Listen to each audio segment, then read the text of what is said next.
What's going on, people? It's 6:45. I'm your pilot for this evening. I go by the name of J.F.K. How we feeling out there? How we feeling? Hope everybody's alive and well. Feeling alive and well, should I say. I need everybody to keep their seatbelts on. We're number 2 in line to take flight. We're on the runway right now. You know what it is. Die Hard will be a movie for this evening for sure. There's going to be some bumps in the air. Talking to Jimmy from LYNN tonight, guy that knows a lot about the law. It's going to take you on a wild ride. And remember, don't take this shit too serious. It's all entertainment. Could have been anywhere in the world, but you're here with me. Let's go. Purpose only. It doesn't mean to hurt any. And don't take it seriously. Sir, did you make any phone calls after you went to bed between the hours of 1:45 a.m. and 6:30 a.m.? Yes. Who did you call? I inadvertently called Brian Higgins. But you're so full of shit. You inadvertently called him at 2:22 in the morning. Yes. How did you inadvertently call him? Well, I don't know because it was inadvertent. But you're so full of shit. Isn't it true that at the other hearing you indicated that at or around the 2:22 time frame, you and your wife were in bed together in an intimate situation? Yes, around that time. I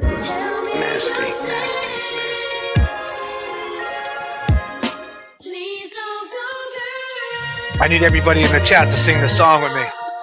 It will ruin your whole world. Please don't go, Nicole.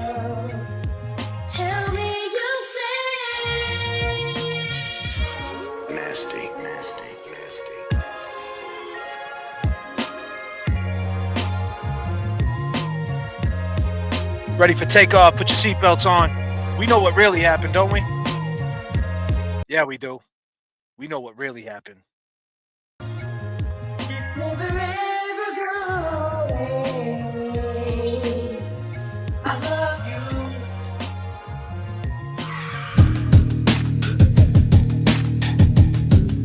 Tell me you'll stay. We know what really happened, people. We know what really happened.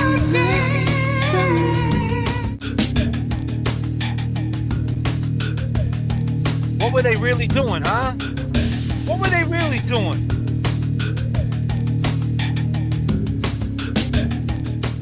So many times I dreamed You know you gotta read between the lines, right? When this beat drops, I need everybody to strap in. Let's go.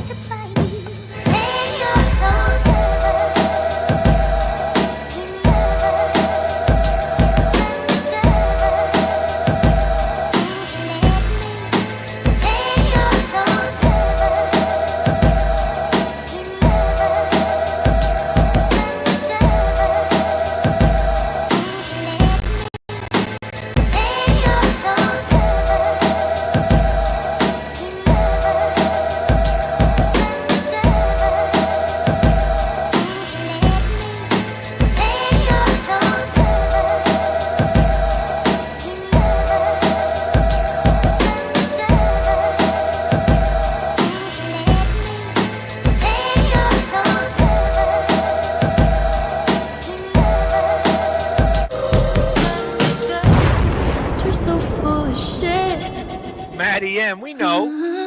You're so full of shit. JFK, we You're know. so full of shit. Colin. What up, buddy? From McCabe when she, Karen Reed and Kerry Roberts found John O'Keefe's body. I think she's passed away.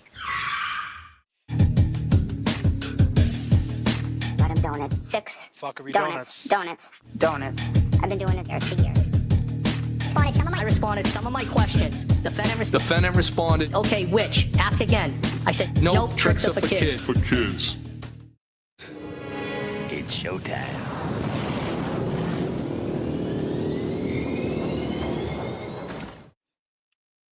Woo! How we feeling out there, chat? How we feeling? You guys could have been anywhere in the world. You're rocking with me. We got 178 people on board tonight so far. Hope everybody got their boarding passes. Strap in. About to take you up to 39,000.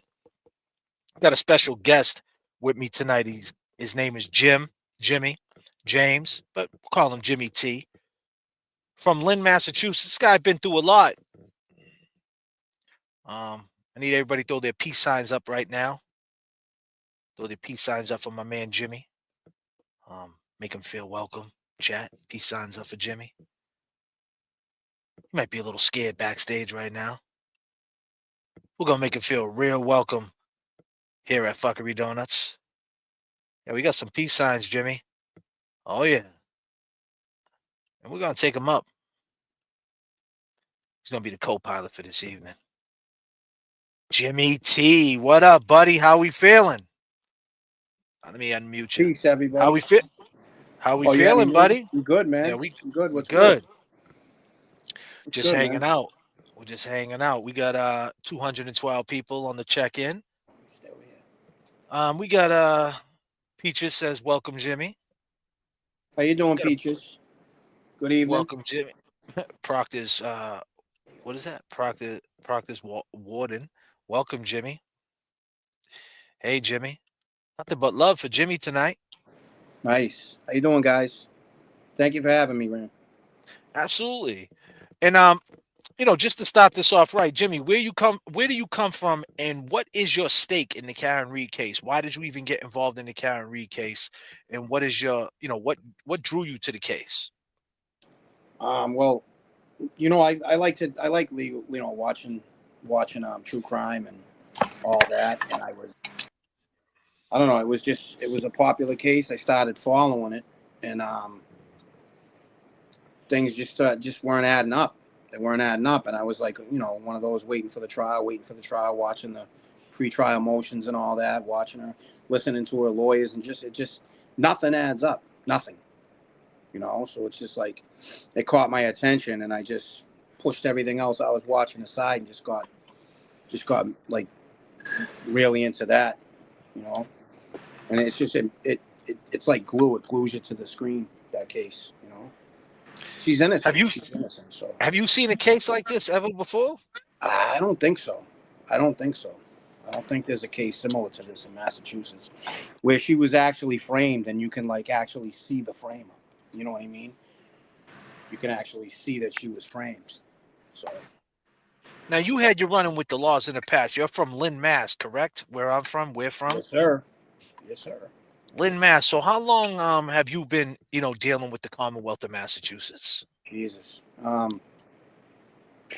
Honestly, since I was about 12 years old. I'm 50, so. Well, I knew you when you were 12 years old, Jimmy. Yeah, you did. You absolutely did. Yeah, no doubt. Yeah. How crazy is that? We've been through it. We've been through it. Yeah. We've been through it. So they had you locked up in DYS at an early age. Everybody knew you. You were one of the original DYS kids. You've been through all the secure treatments, the shelter care programs. We actually did a series called DYS Untold, and you were the first one to step up and help me with that. What's the parallel between like the system? What's going on with her? Is this something the system does to people when they got you in the scope? Do they try to take you down? Yeah, I can't even. I mean, I can't even believe it. And then they get a defense attorney, like a prominent defense attorney to prosecute her. That's mind-boggling to me. That's mind-boggling. Because anybody can tell that she's not guilty. So I don't know. It's mind-boggling to me. I don't even know how to parallel it, to be honest with you. But I'm saying, is this something the system does? Like, does the system set people up and make them sign green sheets and send them down the river? Once they get you, they don't listen to you. They don't listen to. It's more like you got to prove your innocence than them prove that you're guilty. It's and they put you in that headlock, right? And you just can't get out of it. You just can't get out of it. The poor lady's going through absolute hell, man. Because they got her in that headlock, right?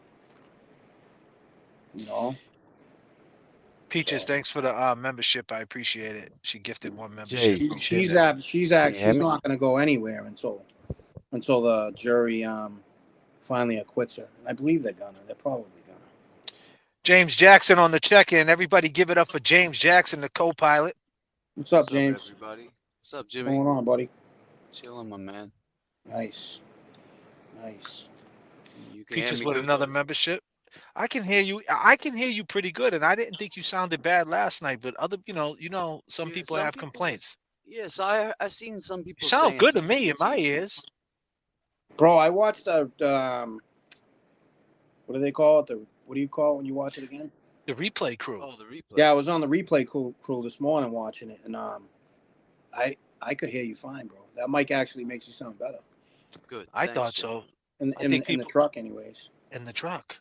Yeah. So speaking of that, Jimmy, so when they got you in a headlock, you got to tap out and sign a green sheet. Now let's get to the facts of this case. So she got arrested in the February 3rd, 3 days, 4 days later of the actual crime, right? Alleged crime. And she didn't and she got arraigned, and they arraigned her for manslaughter. And then 4 months later, they indicted her in June, right? 120 days. Now, in between that time, based on your experience, was there a deal on the fucking table? I'm sure that they offered her something before she was indicted. I'm sure of it. You sure, Jimmy? Whether she would listen to it or whether Yannetti was like, get away from me with that. She's not guilty. She's not gonna take a plea. I don't know, but I mean, before she was indicted, I'm sure they offered her something to try to tuck it under the rug. Because now, is this something they do? Put some context to that, because we got 306 people in here, Jimmy. What they do is you know a lot about the law. You're the criminal version of Better Row. So we need you to be. We know this is. We need you to give clear context to the people out there. We're unlocking new characters tonight. New characters are being unlocked. He goes by the name of Jimmy T. I need peace signs up in the chat. Jimmy, take it away. So what they do to you is they'll arrest you, and then they'll arraign you, and then they'll force you to get a lawyer. If you got money for a lawyer, they'll force you to spend for a lawyer, and then like if it's serious enough to go to superior court, like they thought it was with her, they'll just keep threatening you to plead out. Take this deal, or we're gonna indict you. And a lot of people get afraid of that because it means, if they indict you, it means that the punishment's more harsher. There's more time. The superior courts can give you a harsher sentence. You go to state prison, not the county. So things get a little bit, What's the difference? What's the difference between state prison and the county? Is there a difference, Jimmy? Well, yeah. I mean, state prison, there's people there that are doing 5 life sentences. I'm sorry, guys. Puppy's barking. Can't get away from this puppy. So the jails are, you can only get up to 2.5 years. Or they can give you up to 2.5 years twice, like 2.5 or 2.5 from and after. But can you hear her? I'm sorry, man. I can. Don't worry about it. Take your time. Someone's at the door. It's all right, Jimmy. Don't worry about it, Jimmy. So in the state prison, you can get anything. You can get 40, 50, 60, 80 years. Life. Now, what's the environment between, let's talk the environment between county jail and state prison. So we'll just use it like this. If you would have went to a county jail, right, versus Framingham State Prison, what is, based on your experience, and you know a lot of girl convicts, and as well as I do, what is Framingham State Prison like? What would you describe that like, Jimmy? I mean, a lot of the COs when I was in state prison used to tell me that it's the worst place they ever worked at, because it's just, imagine, I don't know what their count was, but imagine 400 or 500 chicks that are just upset about the world, and they're just, how many, Jimmy? Fighting. I'd say probably, I don't know what Framingham's count is, but it's probably between 400 and 600 women, I'd say. So, and it's all wide open. So, there's 10-minute movements, and they can move about the prison for 10 minutes. So there's, mobs of women, and, it's just, I feel terrible for her if she would have to go into that environment, because those women are they're treacherous, man, and it's just the CO, like I started to say, the COs that used to from state prison in the Massachusetts DOC, they all work, like they can get transferred to Framingham, they can go to did I lose you? Oh, you switched the screen. They can go to so the COs can work all over, like they can work. You don't want to disclaimer, James. So they can. So they used to call Framingham the tuna can. They used to call it the tuna can. They called Framingham the tuna can. Yeah, they used to call it the tuna can. Why are they called the tuna can, Jimmy? We gotta talk about the tuna can. They called Framingham State Prison the tuna can. That's not appropriate for YouTube. Hold on a minute, right? You know what that is, right? Yeah. Oh man. She got him donuts. I drove to 34 Fairview, and I saw her get out and brought him donuts. 6 donuts. I've been doing it for years. She likes to come by and bring like coffee and donuts. I opened my Bro, that's good. I would love to see that lady there. Fuckery Donuts is now open for sure. Hold on, we got to bring that back. The tuna can? She got him donuts. I drove to 34 Fairview, and I saw her get out and brought him donuts. 6 Donuts. I've been doing it for years. She likes to come by and bring like coffee and donuts. I opened my car door. That's awesome. Jimmy, you know, Jimmy. Jimmy. That's Jimmy. wild, right? Tuna They used to call it flavored the tuna donuts can. are wild. But as crazy it is to joke about it, this is reality, people. This is like, they get these nicknames because of shit like that. But you know what, James? They put out shower warrants for these women. Shower warrants. No, but Jimmy, what's up? Since you called it the tuna can, right? You know what you won? You won something, my man. You won something. Oh,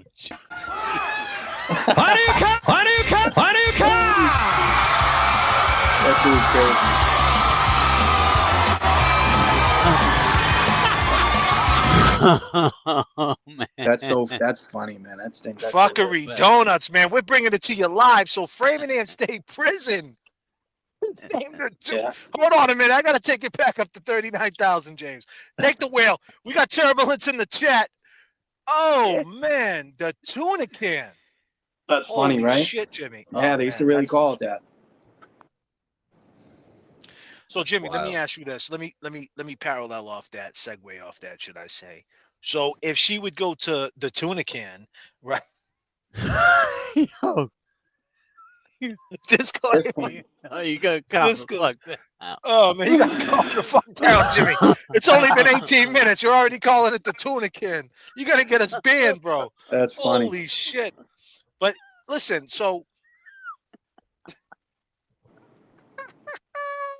hold on, he definitely, Jimmy, you deserve another one for that one.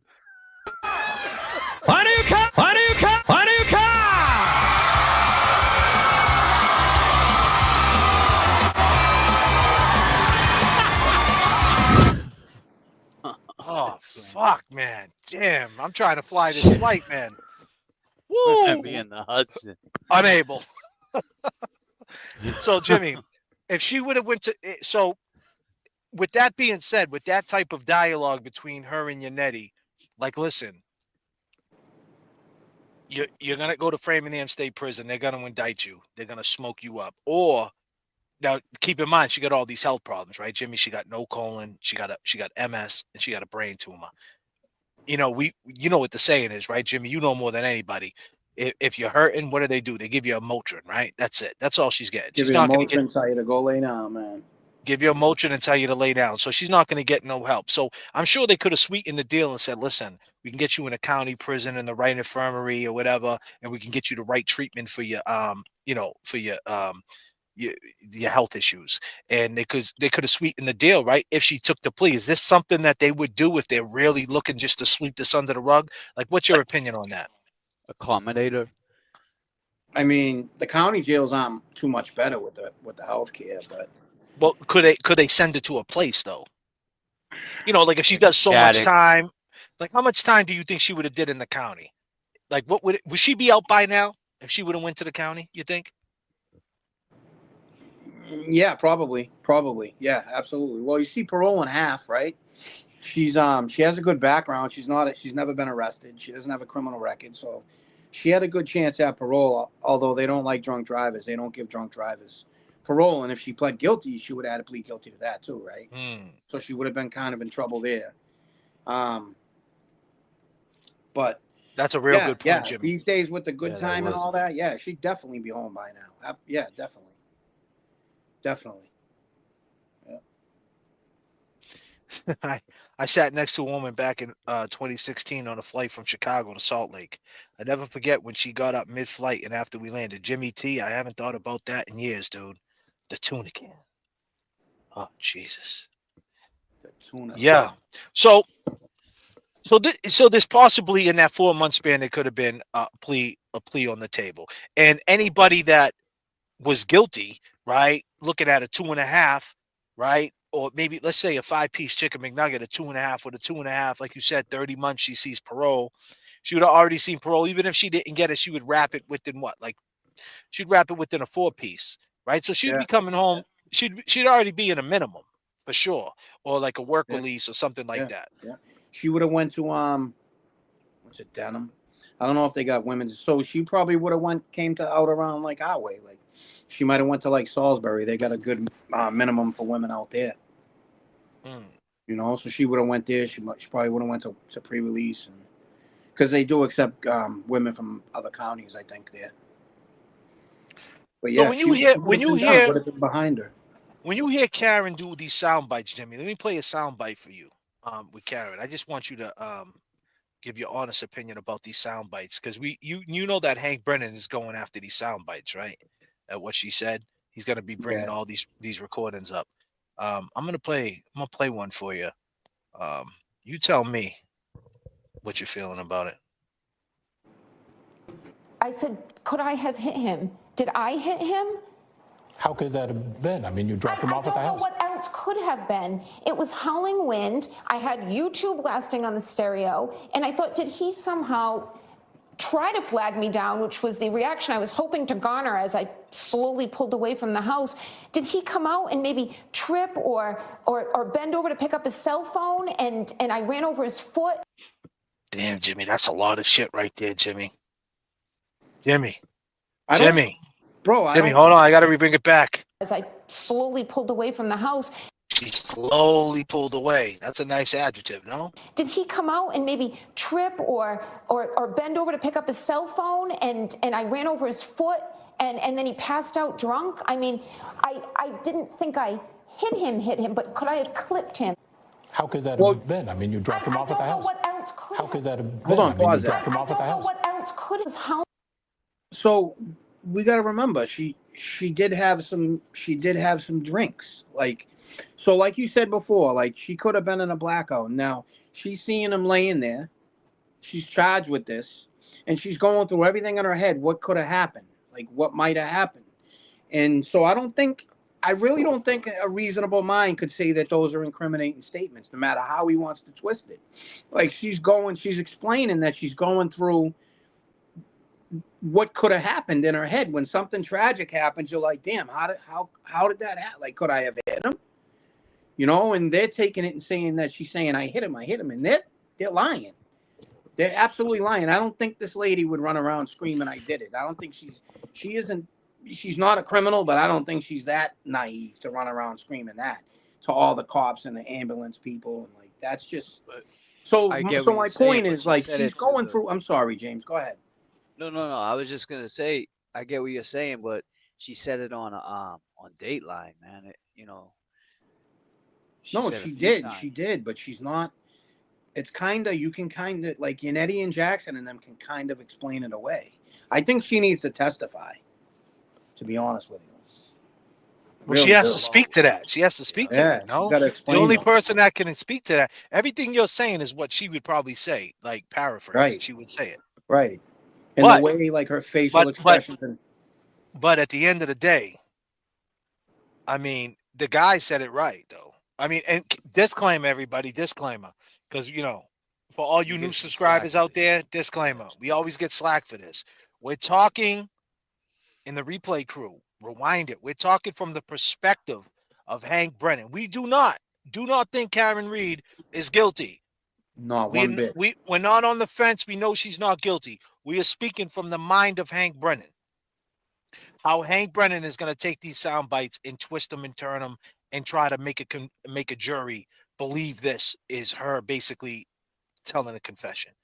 Now, what is crazy about this sound bite, though, what I want to say from Hank Brennan, where I think he's going to zone in on, is that exactly what this guy just said, though. The guy said Did he this. come out and maybe trip or bend over to pick up his cell phone and I ran over his foot and then he passed out drunk? I mean, I didn't think I hit him, but could I have clipped him?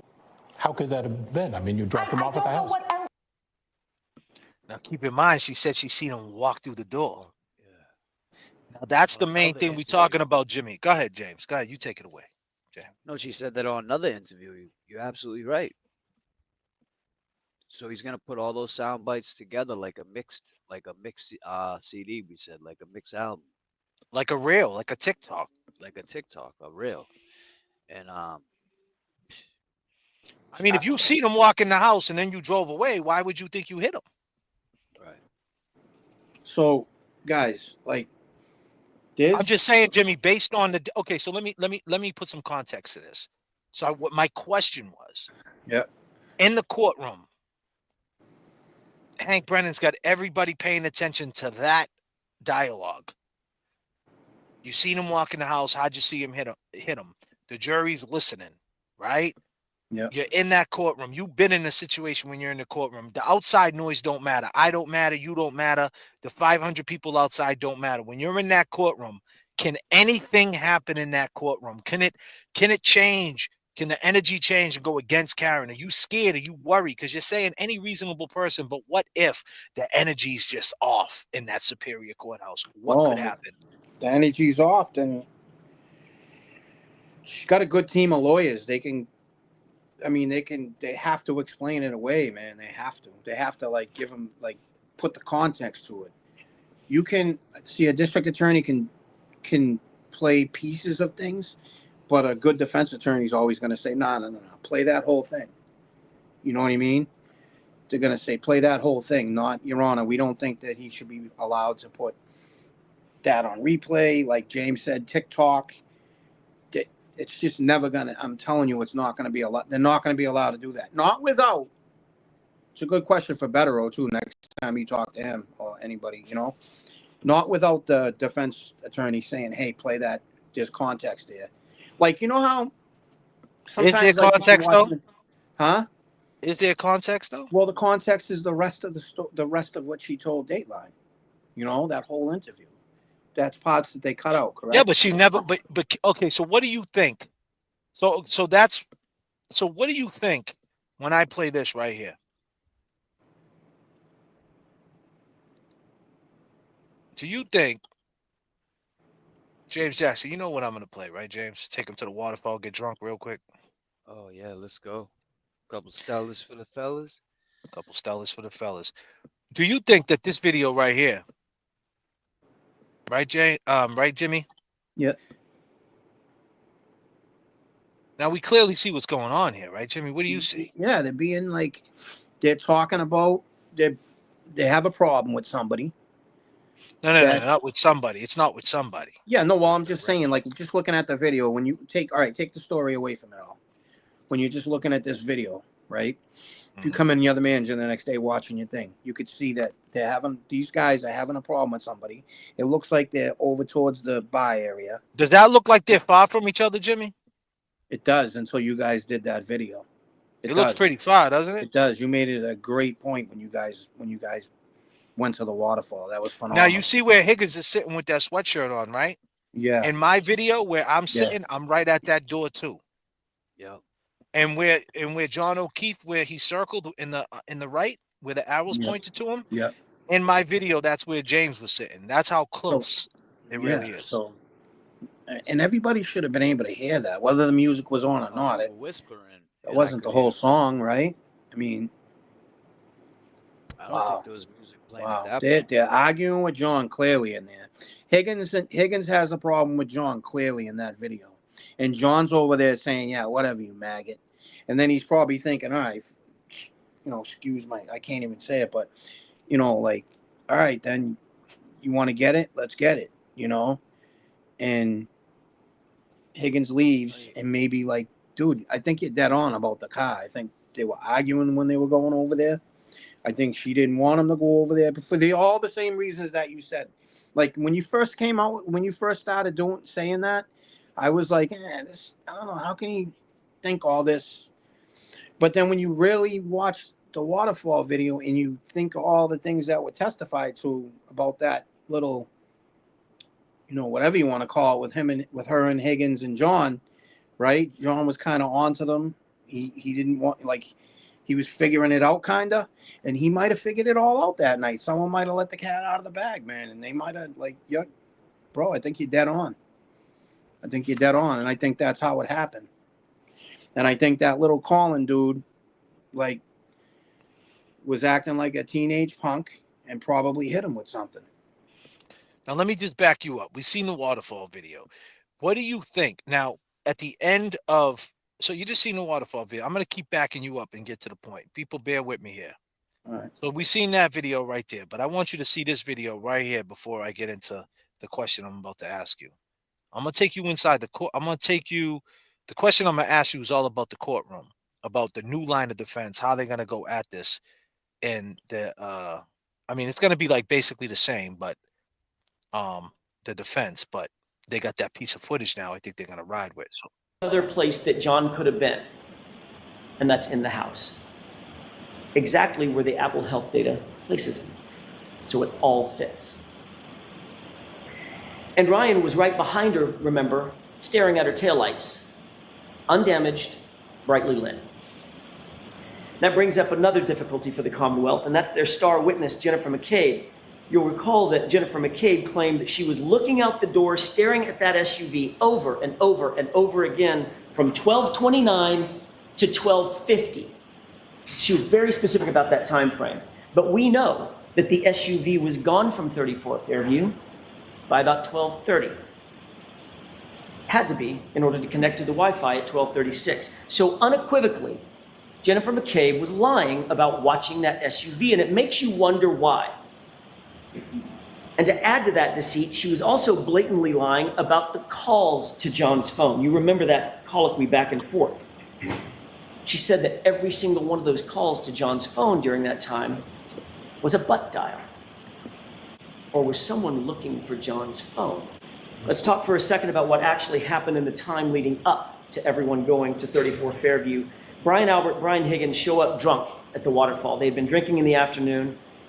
You know about the flirtatious texts that were sent between Karen Reed and Brian. Higgins was clearly pining over Karen, but for her, the flirtation had ran its course. It was done.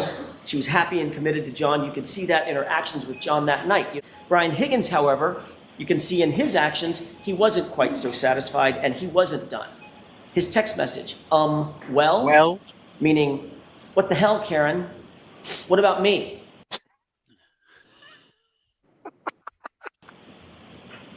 Seemed aggressive, seemed annoyed. He didn't like being ignored. No. That was pretty clear. Higgins, if you think you was in trouble last trial, you're a decorated dude now, buddy, and you're wrong. And your name's Kevin from South Boston. If you think that this guy ain't gonna use them wordplay and throw you all off course next trial, you're done for. But I want you to pay attention to this, Jimmy. So he's 5 or 6 whiskeys deep into the night by this time, and she continued to ignore him. Then oddly, Higgins, who doesn't know John all that well, seems to want to coax John to 34 Fairview. I draw your attention to the waterfall tape if you want to take another look at it. He fucked up right there. Right? I want you to stay there, Jimmy. I want you to take another look. We all know what's up, but go ahead. Just listen to this. The 11:57 mark. The 11:57 mark. 11:57, 11:58. Take a look at that tape. He's just about to leave. Higgins is just about to leave. He points over at John and he motions for him. Come on. Come on. Come with me. So boom, he says this in his closing arguments, right? Somehow or another, there was a miscommunication. I don't know why they wasn't running with this right from the rip, right from the start. This wasn't the main thing, but I could tell you this, and you know it, Jimmy, and so don't James Jackson. The next trial, he's coming full forward with that. Now, here's the point. Taking you in the courtroom. You seen the video of Karen Reed saying, did I clip him? Did I run over his foot? Did I hit his knee? Did his cell phone fall forward? She said all these crazy things, right? Now you got, in his summation, he's saying 11:58, come on.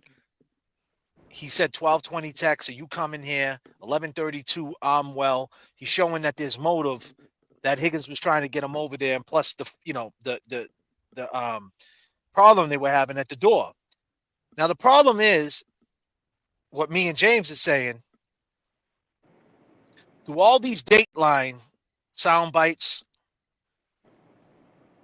Vanity Fair, Boston Magazine, 2020, arrested in February, even all the way to the indictment in the garage. She said Brian A. She said Colin. She never mentioned Higgins. She never once said that there was a fight, a problem in the vehicle.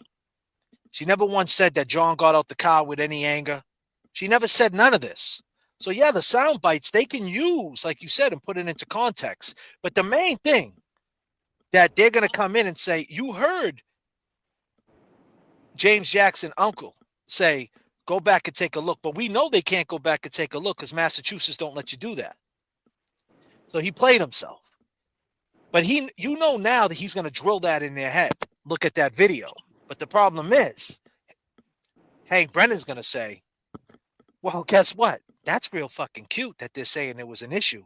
But the defendant, she was on this interview, this interview, this interview, this interview, She this never interview. said anything about it. She never said anything about it.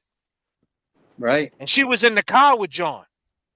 And John was on the phone with Jen McCabe for 46 seconds, then 36 seconds. Why don't you think she says? Why Hold don't on a you minute, think- Jimmy. Let me just hit you with this real quick. Got him donuts. She got him donuts. I drove to 34 Fairview. And I saw her get out and got him donuts. 6 donuts. Donuts. I've been doing it for years. She likes to come by and bring like coffee and donuts. Love you. Fuckery Donuts is officially open, Jimmy. Talk to me.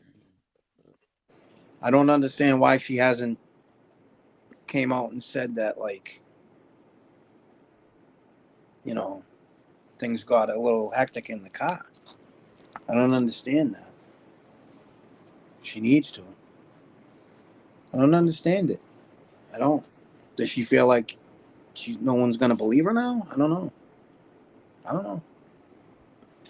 Patricia Ryder with a super chat. Hey, everybody, JFK and James. Just want to say I appreciate everything you do, both. West Roxbury in the house. Okay, West Roxbury. Yeah, we spoke on this, Jay. Remember we said how she has a reason to come out and say it because Higgins had called in to us, Fuckery Donuts. Higgins called in, said he was Kevin from South Boston. Now all she has to say is go back and look at that video from the waterfall. Why did an ATF agent call into a YouTube channel talking about, you know, that definitely unhinged him, that video. Hold on a second. James is so on point tonight. I got to slide this up. Hold on, man. My controls, man. Turbulence in the chat. Hold on. I got to blow him up. You need to rewind that, James. Talk to the people, what you just said. So basically what I'm saying is she has no everybody before say, oh, well, she didn't bring this up before, but now she has every right to bring it up because Higgins had called in to a show, right? He called into this show, as a matter of fact, didn't you, Higgins? You called in, you tried to have that cute accent, you know, you played tough, you played like you were a gangster, and you told us some shit, but you told us that when she's found guilty, are we gonna admit that we were wrong? You're wrong. Yeah, we are wrong. You wrong. We're wrong. Right. So that's it, man. She has every opportunity right there to say, go ahead, check that out. What made an ATF agent, just to add to what James is saying, what made an ATF agent / murder in a Boston police officer calling a YouTube channel lying about his name? Why don't you guys look at the waterfall video? Because that's the reason why he called. Right. So this gives her a reason to speak on a soundbite. So guess what, Karen? We gave you a smooth landing. Oh, yeah. To speak on it. And you already spoke on it on the courthouse stairs. You said decorated dude. What does that mean? That don't mean shit. You can't win, Higgins. Nope. Now, do you think that she didn't say anything, Jimmy? Right? Because she had too much pride, because she doesn't want to admit that it happened. Okay, let me throw up a disclaimer. Disclaimer. I'm looking at my instrument panel. Excuse me. Do you think that John O'Keefe's fight, the fight that happened, do you think it happened over Karen? Do I? Yeah. Yeah, now I do. Now you do. Yeah. So do you think that she doesn't want that type of smoke? She just doesn't want people to think that she caused this, and that's the reason why she didn't say anything? That's what makes the most sense, right? But I mean, her life's on the line, so all your pride, man, when your life's on the line. Right. So do you think that Hank Brennan knows they're going to come in with this defense? He knows they're going to come in with that waterfall video enhanced. You know, the waterfall video got John doing this. You seen that, right? Yeah. When John said, come here, you seen that, right? Yeah. And then you got your boys JFK. Yeah. You got your boys JFK and James showing how small it is in there. He can't, and keep in mind, Higgins testified, I didn't say goodbye to anybody. Goodbye to anybody. That's what I was just going to say. He didn't say goodbye to anybody. And he, hold on, let's. Oh, he did. Hold on a second. I need all of us right now in the window. Everybody wave to Higgins. Hey, Higgins. Higgins, what's up, buddy? Higgins, everybody. What's up, Higgins. Higgins, Hey, what up, buddy. bro? Peace, Higgins. Higgins. Imagine how energy dangerous. drink. Imagine how dangerous he was when he was an ATF agent. With the lies, he's a good. He can lie, that dude. Yeah. He can lie, boy.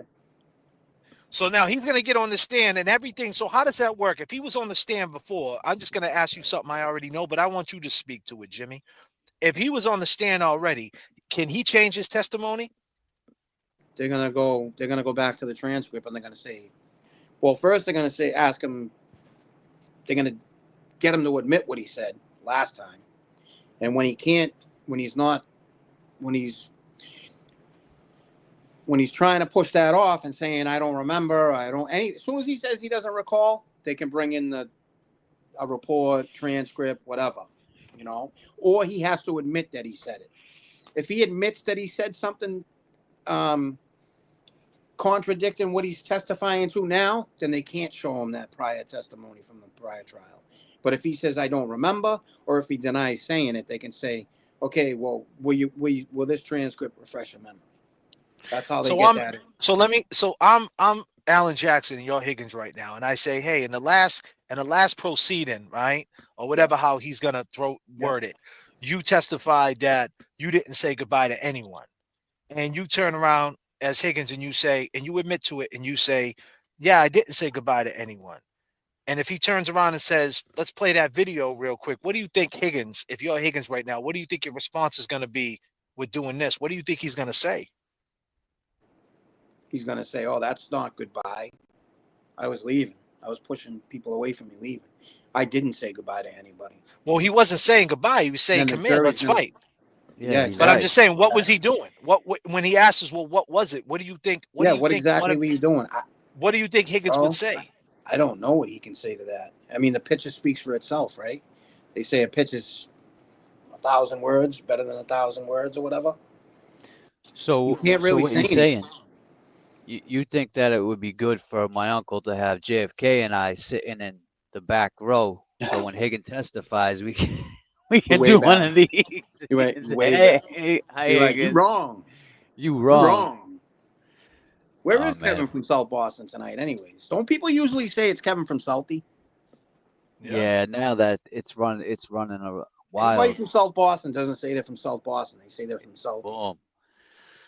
We got a message from the flight deck. So he's lying there. We got a message from the flight deck. What's the Hey flight man, deck? what's up, guys? Kevin from South Boston. You're so full of shit. You're full of shit. You're full of shit. So Listen, I appreciate the things that you two do, you and James, right? Hey man, what's up, guys? Kevin from South Boston. you're so full of shit. Those two dudes that you're accusing, right? They're decorated dudes. Decorated dudes. And this comes out that she actually did it. Are you ready to, like, you know, put it out there that You sound like Higgins, bro. You wrong. Is this Higgins? Is this Higgins? You wrong. You're Higgins. You wrong. You wrong. You're Higgins. You're so full of shit. You're full of shit. You're full of shit. That was priceless when that happened. I was watching that live too. I was actually up and watching that. I was like, wow, man. We got 567 people up in here, James Jackson. You know what we do around 567. You know what we usually do at this time. Yeah, Talk to James. people, James. Talk to Beautiful people. How are we tonight? If you had one word to describe Karen Reed, what would that word be? We just need one word, people. It's your chat. Let's go.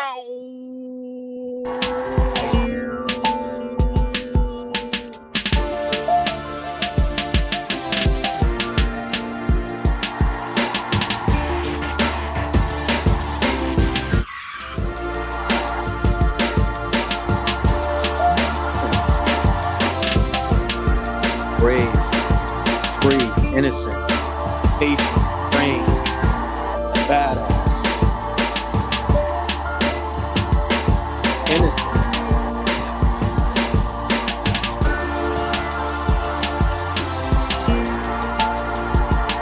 Not vindicated yet, but that's a good word. That's not a good word.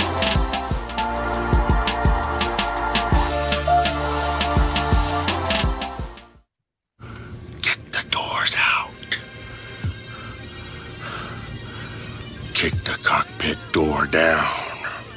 I am not the chosen one that you speak of.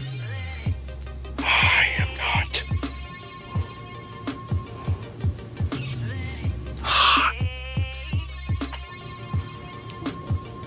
The only one.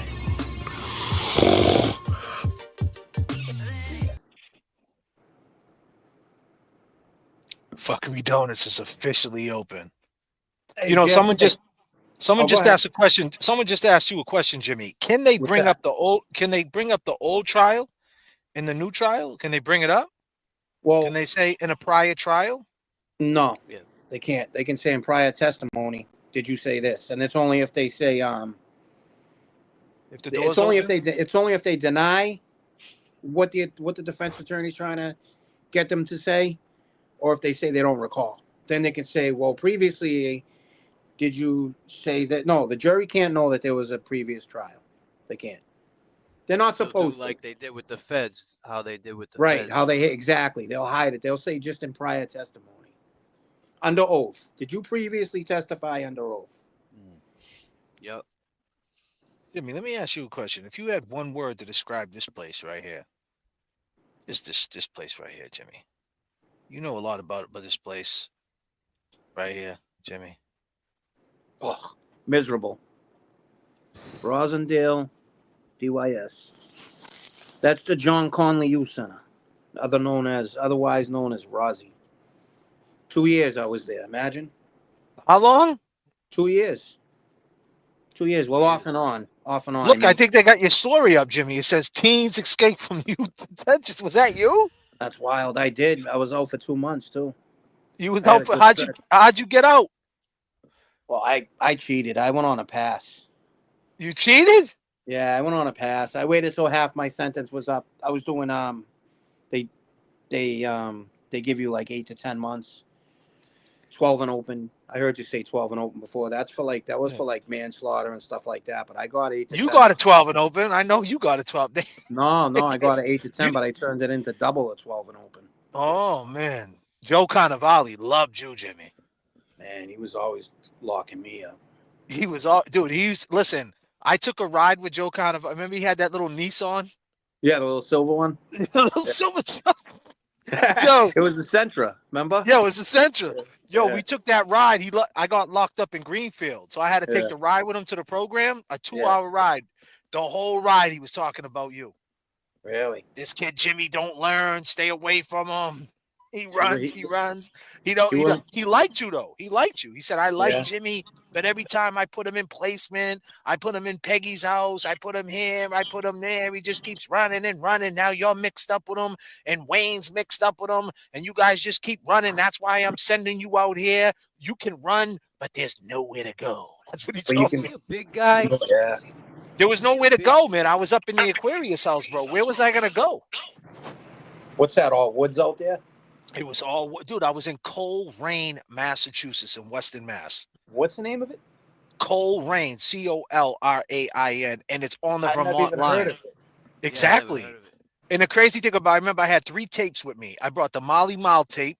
When that first came out with Symphony on it, and Heavy D and Bismarck. I had the MC Light joint with Cha Cha Cha, and what other tape did I have? But I had one more with me, and I remember all the brothers.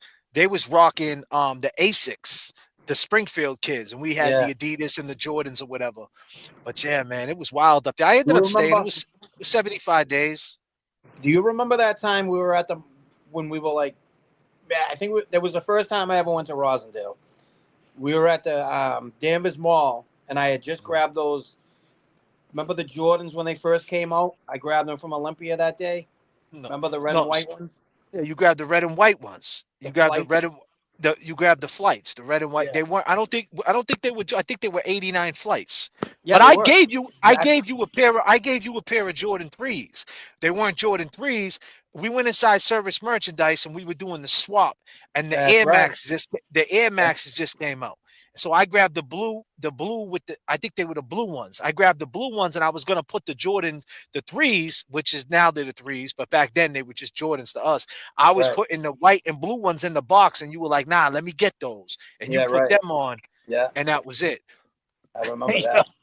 Yeah, Service Merchandise, man. They used to serve us good.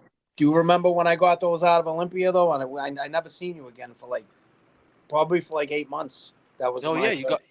That was it. I went that day. We all got arrested. We all got picked up on the AWOL shit. And we got locked up. We got caught up in Telos. Yes, we did. Yeah. They came up in Telos, but guess what? They let me go. I was AWOL. They let me go because the warrant didn't come up. That's right. They did let you go. Yeah. Well, I went to Rosendale. That's why I thought of that because DYS that was the first time I ever went there. I remember, dude. Ooh. Yeah. Because you used to hear stories about the place, and I was just looking. I was like, we tried to come get you in Rosendale one time, right? I was with Angelo. Yeah. I was there with Angelo Ortez and Frankie Martinez. I think that was at Frankie Melendez. No, it was Frankie Melendez? No, Frankie, his brother. He was driving. Frankie passed away too. Oh no shit. Yeah. So Frankie was driving, man. We had a fire chicken. It wasn't. You remember how we called we had the Trans Am, and we called the Firebirds fire chicken. You guys chickens. are probably looking at that place. You're like, we ain't getting them out of there. But we drove up there. We drove inside there. We drove around, and I'm like, yo, this dude ain't getting out of here. Just looking at this crazy place, I was like, yo, there is no way that this dude is getting out of Rosendale, man. Look at this place, windows. Man. You couldn't even cut those if you had a hacksaw blade because of the way the windows were put in there. Look at this place. The place been in business for 60 years, dude.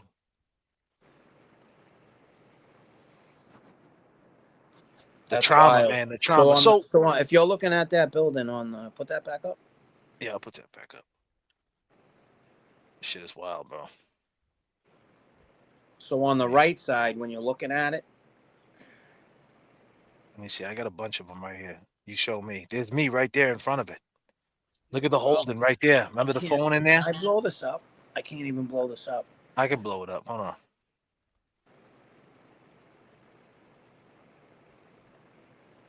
Is this one working? Look at this Right one. there. That's a good picture right there. Can you make that bigger?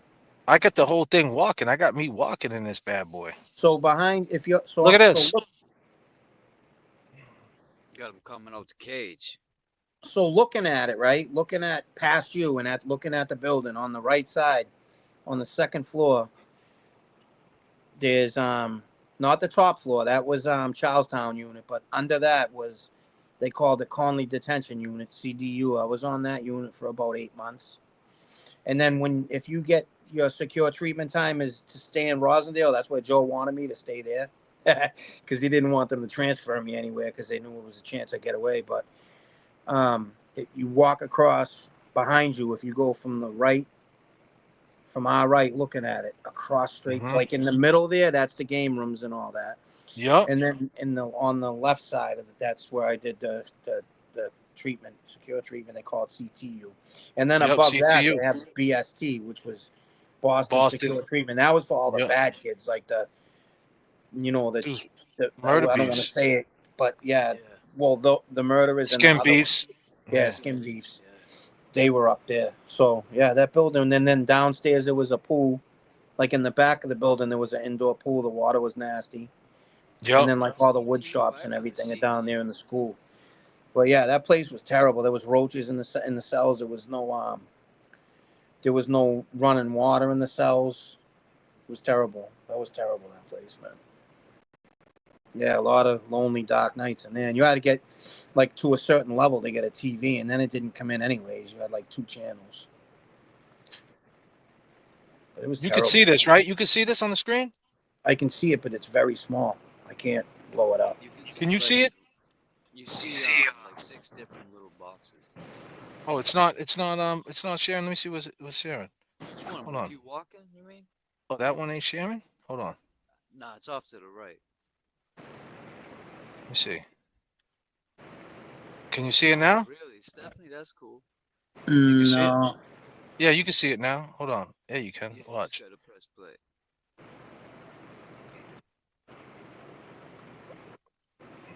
What's that? Who's that guy? Yeah, that's the back of the building. That's where you go into Metro. But it's all new now. But yeah, you're pretty close. Oh yeah, we got close. We could hear the kids yelling. This kid did a lot of time there too, huh? Yeah. See, it's all changed now. Those walls were yellow and red. The doors were red. Like a dingy yellow. Crazy, bro, right? And they say that it was yellow to make your mood better, like the colors, but it just made it was miserable. Now, do you feel that there was trauma from that? Like, so your whole life you did Yeah, man. Yeah, we need some more. We got 567 viewers. We got 262 likes. We need some more likes. Make sure you hit that like button. Yeah, hit that Check like it out. button, guys. Yeah, Just imagine being 14 years old in that place, and I didn't see my mom a lot. My mother didn't come visit me, so I think I seen her like once in those whole 2 years. But I mean, and I left, so I seen her. She hid me out and stuff like that. But just imagine not being able to see your parents, your little sisters, you in your case, your sisters and your brother, and like just imagine, like you've been there, you've been through it, just like what that does to a little kid. Like they'd have like these monthly meetings, and your mother's supposed to show up. My mother never went. Like she was going through it back then. You know. So with that being said, that's the type of trauma that we went through, right? We gave a little background check of DYS and the stuff that we know. Now, what do you think Karen Reed is going through? Is she going through something similar to that, having this over her head like that? She's got to be, man.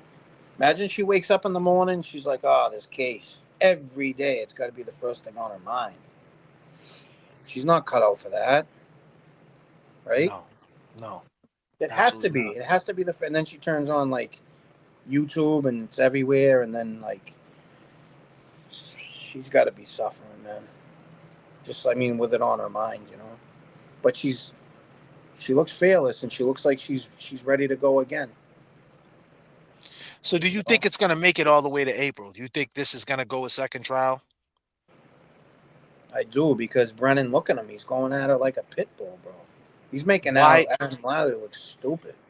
But why you think he's doing this, Hank I Brennan, don't when know. he thinks Whitey Bulger's not a rat, James? Jimmy.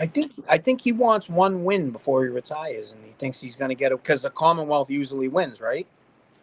They usually win, but they're having a hell of a time right now. So, and I think he might have been watching it from afar, and he's like, I can convince the jury, you know, and he's just, and plus the money that he's getting, he's probably running out of clients. He's ready to retire. I don't know, man. For the life of me, I can't figure You out think why he's running out of clients? You think so why would you think he was running out of clients? Because he lost the Bulger case, so that puts a dent in his career. You know, that was a huge case. I think that was his last big case. I never heard of him before Bulger. He used to be a DA in Lawrence. Oh, that's him? I don't think he was winning that Bulger case. Oh, I did. That's why that name sounds familiar from that, not from Bulger, for me. He was, huh? In Lawrence Superior? That's where I got convicted. I think Lawrence Superior. I went to trial in Superior, in Lawrence Superior. Have you ever heard of someone go from being a DA to a defense attorney back to being a DA? Have you ever seen that? No, that's why it's mind-boggling. But he's a special prosecutor, they call him. Yeah, he has the power of an assistant district attorney. Right. And he's like on his own. Like he's hired to take that case. Morrissey hired him to try to put her lights out. I don't understand it. I don't understand it. Huh? Did you see over the holidays he picked up a new police report? He they're saying he found Chloe or something, right? The dog? Yeah. I wonder what that's all about. It's weird. It's weird because so if he finds the dog, what's that mean? I don't know. I think that's bad for him, man, because I believe those dogs' claws and teeth are gonna match up to those wounds. I really truly believe. But why would he go out and do you think that this dude is trying to, like, do you think he's gunning for Morrissey's job and he's trying to figure out a way to make, do you think he's just doing all this to make her get on the stand? Like, what possibly could he be doing? Could he be working? Have you ever seen, how could they get rid of this case? Like, so let me ask you that. How could they get rid of this case, the Commonwealth? How could they put this case to bed quietly and make it everybody happy, the victim's family happy, and go after how could they do it without the feds coming in? And what about the feds? That's what I was going to ask you earlier. Like, I had a huge question to ask you. Like, the feds got to know she's not guilty because their own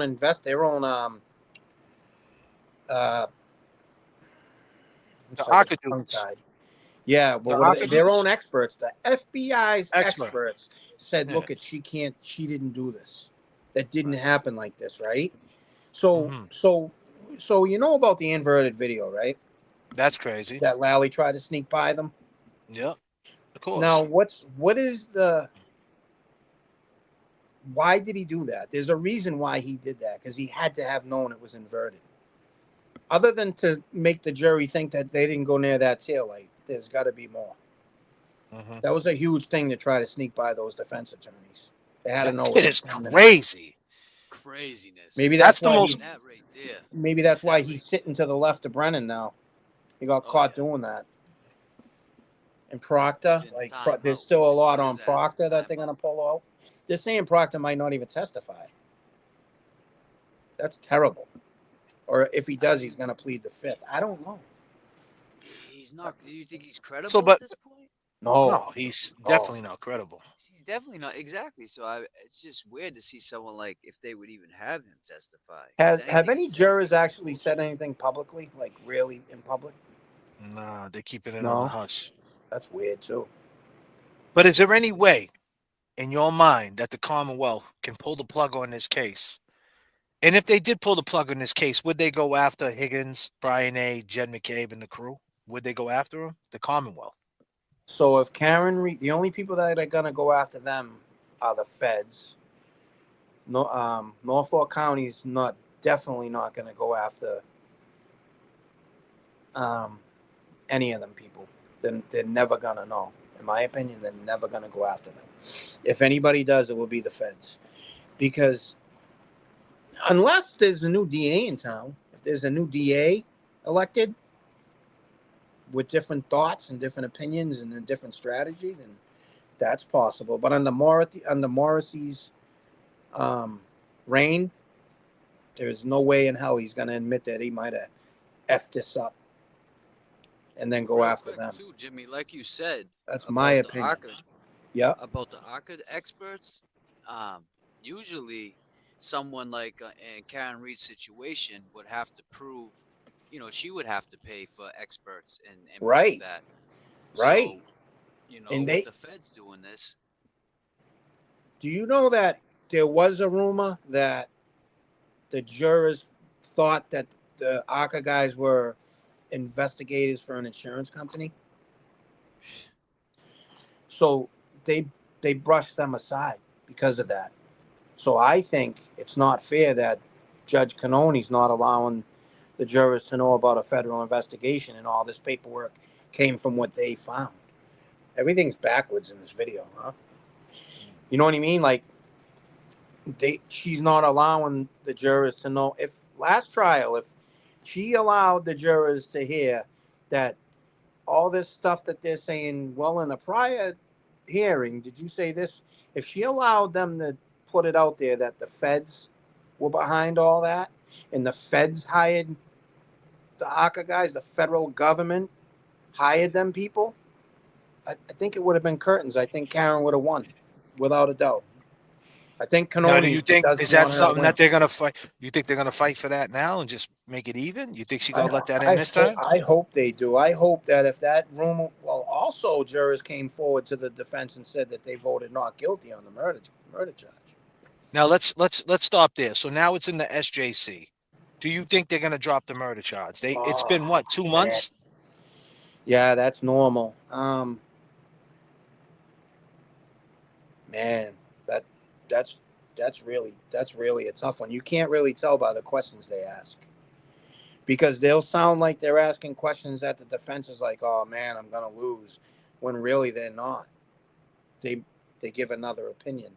I'd say, man, that's a good question, bro, because you never know what the appellate court's gonna do. Something can be obvious. Forrest Dump said they got Jack. This is all the show. SJC will dismiss 1 and 3. They will try her for count 2. No need to call them McAlberts. Wow, they won't call them McAlberts, huh? So Forrest Gump thinks if they drop it to manslaughter, they won't even call them McAlberts. That's wild. Well, what do you think if they drop it to manslaughter, Jay? Do you think that's better for her? I think Hank Brennan's already preparing for that. That's what I think, and I think it's a game where they listen. Let me give you an example, right? Right now, me and you're my client, right? Yep. We're gonna talk some law shit real quick. We're gonna talk your language, Jimmy. Right now, you got a 2-year suspended sentence. Your termination of your probation is March. Yep. Right? You did good thus far. You just got rearrested for a driving without a license charge. We go to the we go to the court.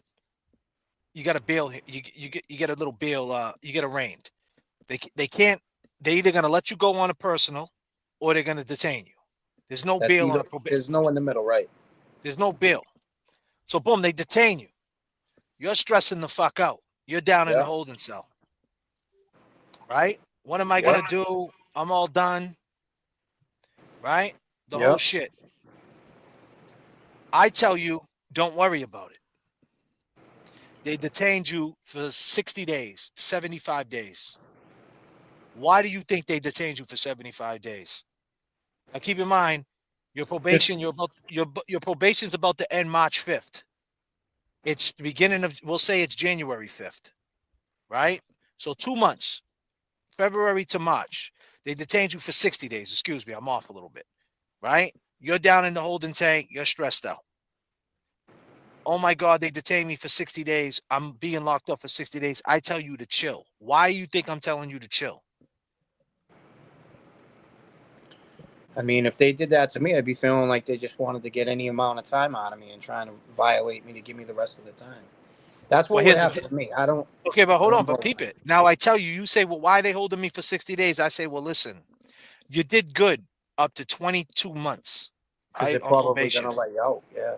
right? You did good for 22 months. The judge doesn't want to give you the whole thing because what is it on probation? It's what? It's all or nothing, Yeah. Right. I was gonna say that. right? Yeah. Now, if I detain you for 60 days, that gives you some type of repercussion for what you did. You come back on March 5th. I say I find you in violation, and then I terminate your probation. Exactly. That's happened to me several times. And you walk out. And what Yep. is it? And what did the judge do? He went around the law. Yeah. He figured a way to get around the fucking law. Yeah. Yeah. Right? So we're on the same page. Hank Brennan can find a way to get around the law. If he's thinking like this. He's a defense attorney. That's all he used to think about. How the fuck can I get around the law? How can I get this dude something, but not everything? Right? Yeah. Dealing with dudes like me and you, we're telling him to fucking pull all the cords. So that's what he does. He knows if the SAC drops it to manslaughter, he brings him on the stand. He whispers in Yannetti's ear and Alan Jackson's ear. They're all ex-DAs. If she gets on that stand, it tells us exactly what happened that night. That little dark shade that we're talking about, that car ride from Waterfall to 34 Fairview, if she gets on that stand and does her best performance, and I mean that with all due respect, disclaimer, because we all know when you get on the stand and you're in that courtroom, you got to perform. No different than when you hit the record button on StreamYard, you got to come with some type of energy. She gets on the stand, she says everything that happened that night, and she does the best performance of her life. The victim's family sees it. The witnesses who were basically the defendants see it. Now they're all scared to death. The jury sees it. She sells everything. She's crying. My life is upside down. What the fuck am I gonna do? She's bugging. He turns around. She gets off the stand. The next day, Your Honor, we're motioning to dismiss the case. They pull the plug. The victim's family gets what they want. They found out exactly what happened, right? Somewhat. Right. She gets the repercussion of admitting that she fucked around with Higgins. She spoke on it. She was wrong. She admitted everything we want to know. Hank Brennan pulls the plug. And guess what? Now, Higgins, Albert, all of them are running to Hank Brennan to make a deal. Higgins better make a deal. But I know that's far-fetched, but I'm just saying, is that the only way? Is that the only way to make this go away? To go around all this? It is. They got to go. Yeah. Because if she gets on the stand, listen, I got a case open right now, right? And be clear, disclaimer, it's an insurance case. It's been 4 years, right? I'm suing somebody. It's 4 years since Superior Court, so I'm suing the state. I don't want to talk about it, but it's some state shit. Listen, they got a video. The video's on my side. They want me to testify to the video. Even though they got the video, I'm like, why you need me to testify? He's like, listen, man, it doesn't matter. The video says everything, but you still need to talk about that video. And he was like, when you get on that stand, you need to fucking drop it like when you rock stages, JFK. Yeah. That's exactly what the lawyer told me. For real. I'm like, the video says enough. He's like, nah, man, you need to explain. It's the same situation. They want to hear from her. Right. I mean, if Hank Brennan has any peace of mind in this, keep in mind, disclaimer, if Hank Brennan has any peace of mind, if he thinks Whitey Bulge is not a rat and he's thinking a way to get rid of this, this would be one way. I know it's a stretch, people. I know it's a stretch, but I'm just speaking outside the box. If you parallel it to a probation surrender, a way to make this go away. If the feds, back to your question, why ain't the feds coming in? Now, when Sean was around, right, Jimmy?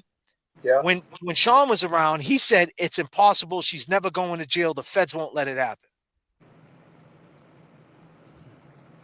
What happened? Right. What happened, James Jackson? Where the fuck are the feds? Where'd they go? The question is, what happened to Sean?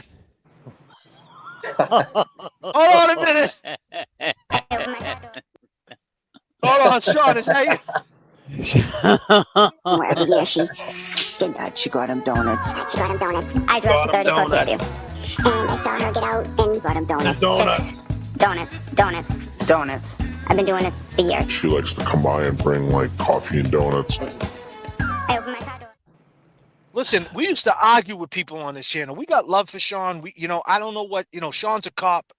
So I guess Sean was doing cop things. That's the narrative. I don't know. Didn't like it, But let me tell you, you can't call Sean a rat when he's a DEA agent.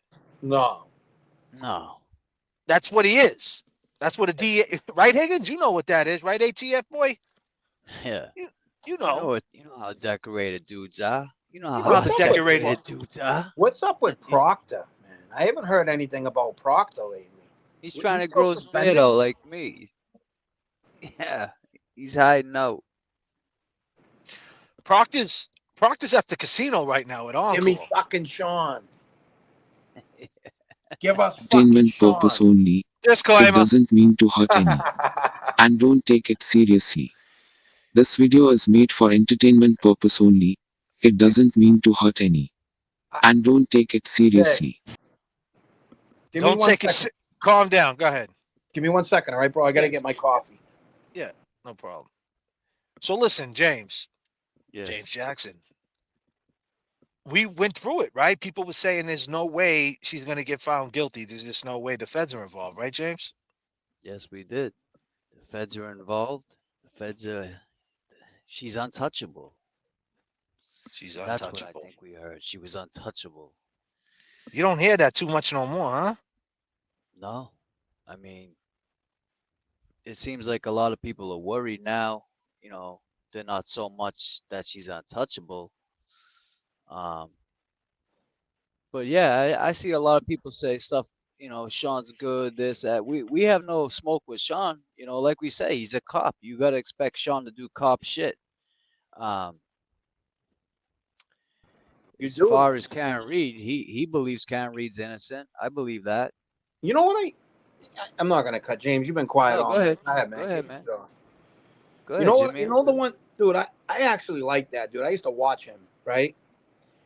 And I don't want to turn this into him, but the only thing about him is he always would say that something's gonna happen, and because of this, he just never. He didn't show receipts. But other than that, I thought he was a good dude. I don't know why he bugged out like he did, man. He like really, man. He wasn't a bad dude. Like for YouTube. Listen. I know Sean, man. Like I mean, I don't know him. I wouldn't go, but I talked to him, and I was on his show. He put me over. Yeah, right. I mean, as far as YouTube goes, he helped me out. We talked, we had conversations. He believed that Karen's not guilty, and he just took a turn and he did cop shit. He did cop shit. You know what I mean? Oh shit! One word to describe Sean. Yeah, I mean, but you know what? It is what it is. You know what I'm saying? I mean, it is what it is. Like, I'm not mad at him. It is what it is. You know what I mean? He decided to go where he wanted to go, and I don't necessarily agree with him. You know what I'm saying? But yeah, right. I ain't mad at him. Oh, I get what you're saying. I wondered out where you stood with him. I'm glad you said that. No, but I'm just saying we used to with Sean when we had Sean on our show. Sean was on our show saying that there's no way she's going to be convicted. The feds know everything. And me and James said, listen, buddy, you need to calm the fuck down. You're saying all this shit. So you mean to tell me they're putting it through SJC? Brennan came in, and this is all just because they're sitting back watching, figuring it out. Come on, bro, stop it. And now I don't see not one person in this chat saying the feds are coming.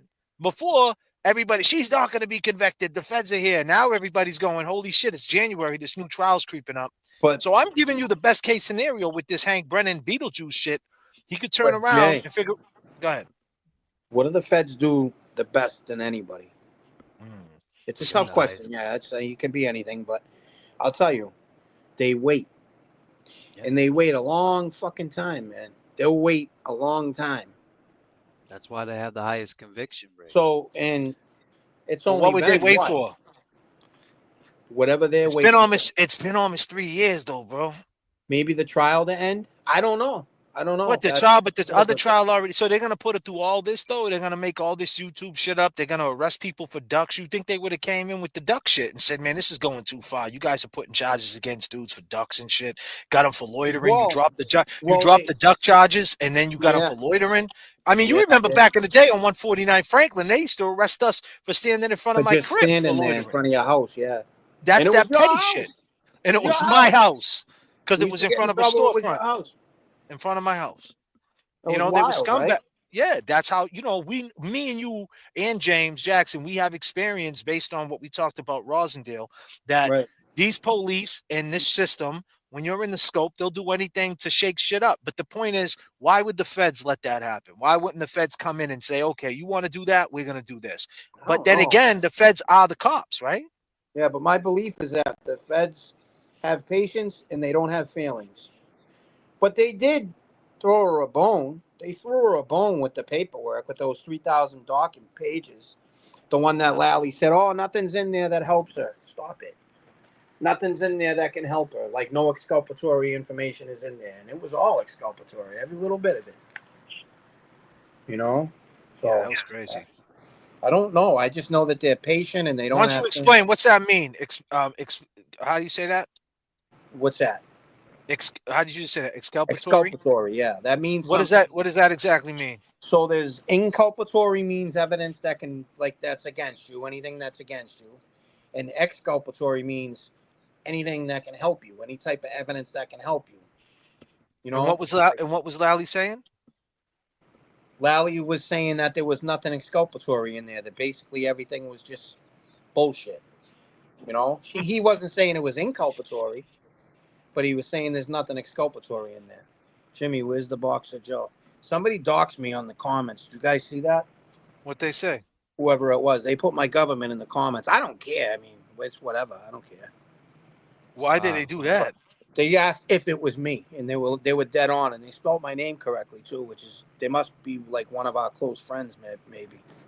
Someone happens. Sometimes they throw my Jimmy T looks familiar. Good citizen. Oh, I didn't even see that one. No, that's way back. Hold on. Jimmy T, love your pop. Thank you. That's my princess. She lets me do nothing without her. And I didn't even get that dog. My wife did, and I ended up with her. But yeah, they were like, is that Jimmy so-and-so on there? I don't care. Whoever you are, yeah, it is. I didn't catch that. Good to see you. Oh my God, watching Jimmy T from LYNN gives me trauma. Why does that give you trauma? The only thing I hate about that, it's all about Jimmy, me. Why does that give you trauma? What's up, James? The only thing I hate when they do that, when they throw your government out there, they'll have like a name like fucking Anonymous or something.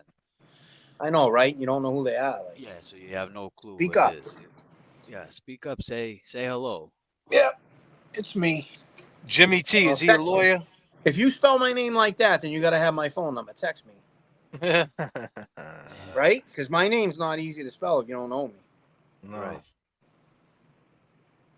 It's like, keep my name out your mouth.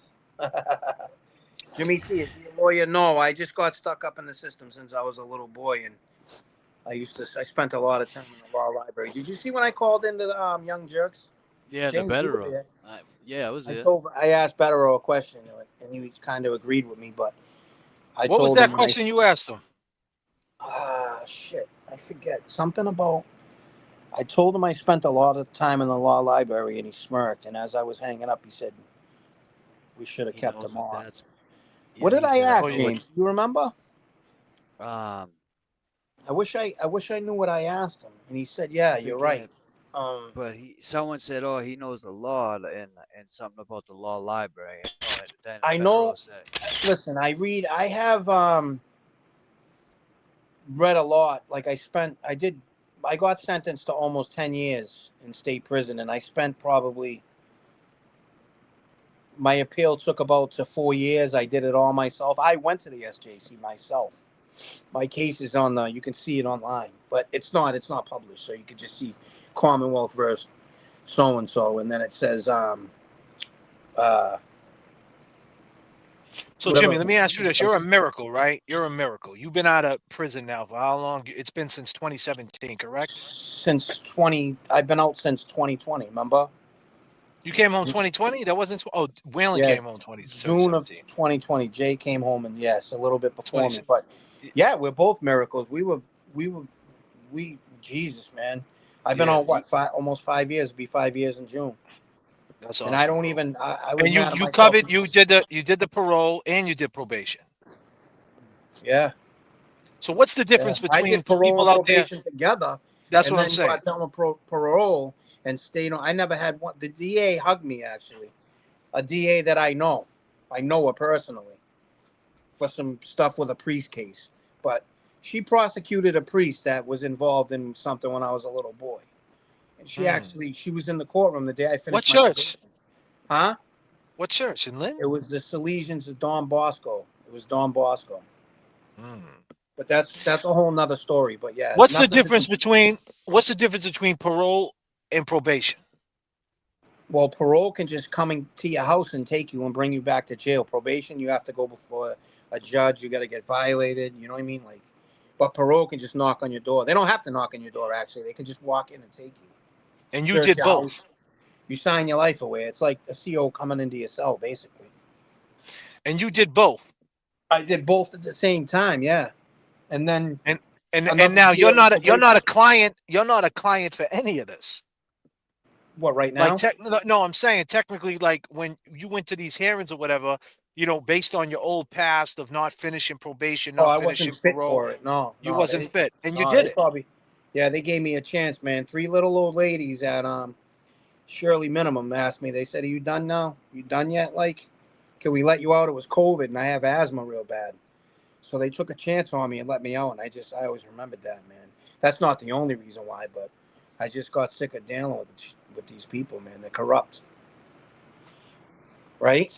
They're just corrupt people, and it just like the system gets So what worse would and worse. let me ask you this: what do you feel about the people that work in the courthouses? I asked you this question before in your truck. The people that work in these courthouses, like it's like, okay, let me parallel it to a person who works in a casino, a guy who's a blackjack dealer or a roulette table. He sees these people just giving all this money, spinning it away, and just seeing guys lose their shirt, lose everything they got, their rent or whatever. You got to have a certain stomach for it. Isn't it like the same with the Commonwealth, people who work in the courthouse, the probation officers? You got to be somewhat rigid. Is that a good way of saying it? Yeah, they're like I get stuck for words when I'm on these videos. It's That's all like right. You got 738 people watching you. No pressure. Yeah, yeah, right. that's tough. Take your sweet It stuff. only feels like I'm talking to you guys though. They got like, you know how like you can tell when somebody been in prison, they got a certain face to them. Like they just got that face, a game face. We used to call it the game face. Yeah. You know, my girl used to come see me. She used to be like, why are you so serious all the time? Man, because I got this whole place is trying to get me. Stoic face, man. Yeah, We used to you'd be call it serious too. the first tier stare. Yeah. Yeah, that's a good one. That's a good one. But no, like that became my face, and not like on purpose. Like when you go to prison, you can't like, you got to be serious, man. You don't play games. I used to say I don't play games. Like I don't even play chess. That's what I used to say. I So, don't but play the games. people that work in the courthouse, what word is good for them? Like, what do you feel about the people who work there? Seasoned. They're seasoned.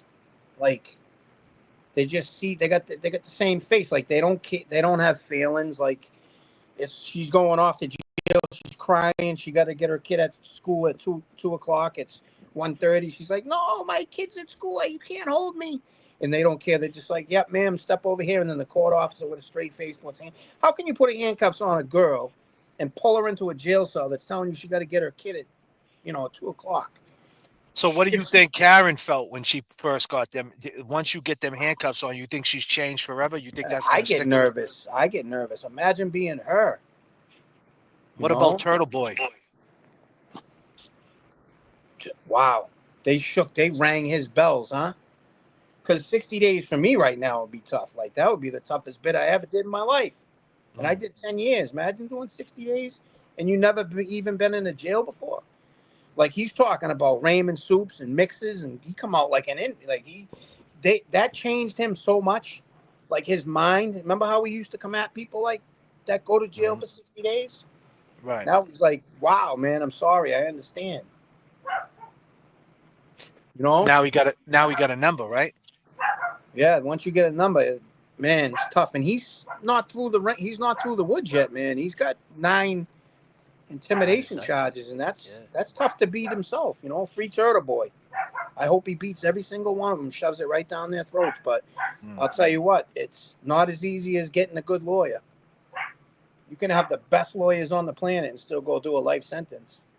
Or in Why his is case, that? I think he'll get like 4 years. Huh? Why is that?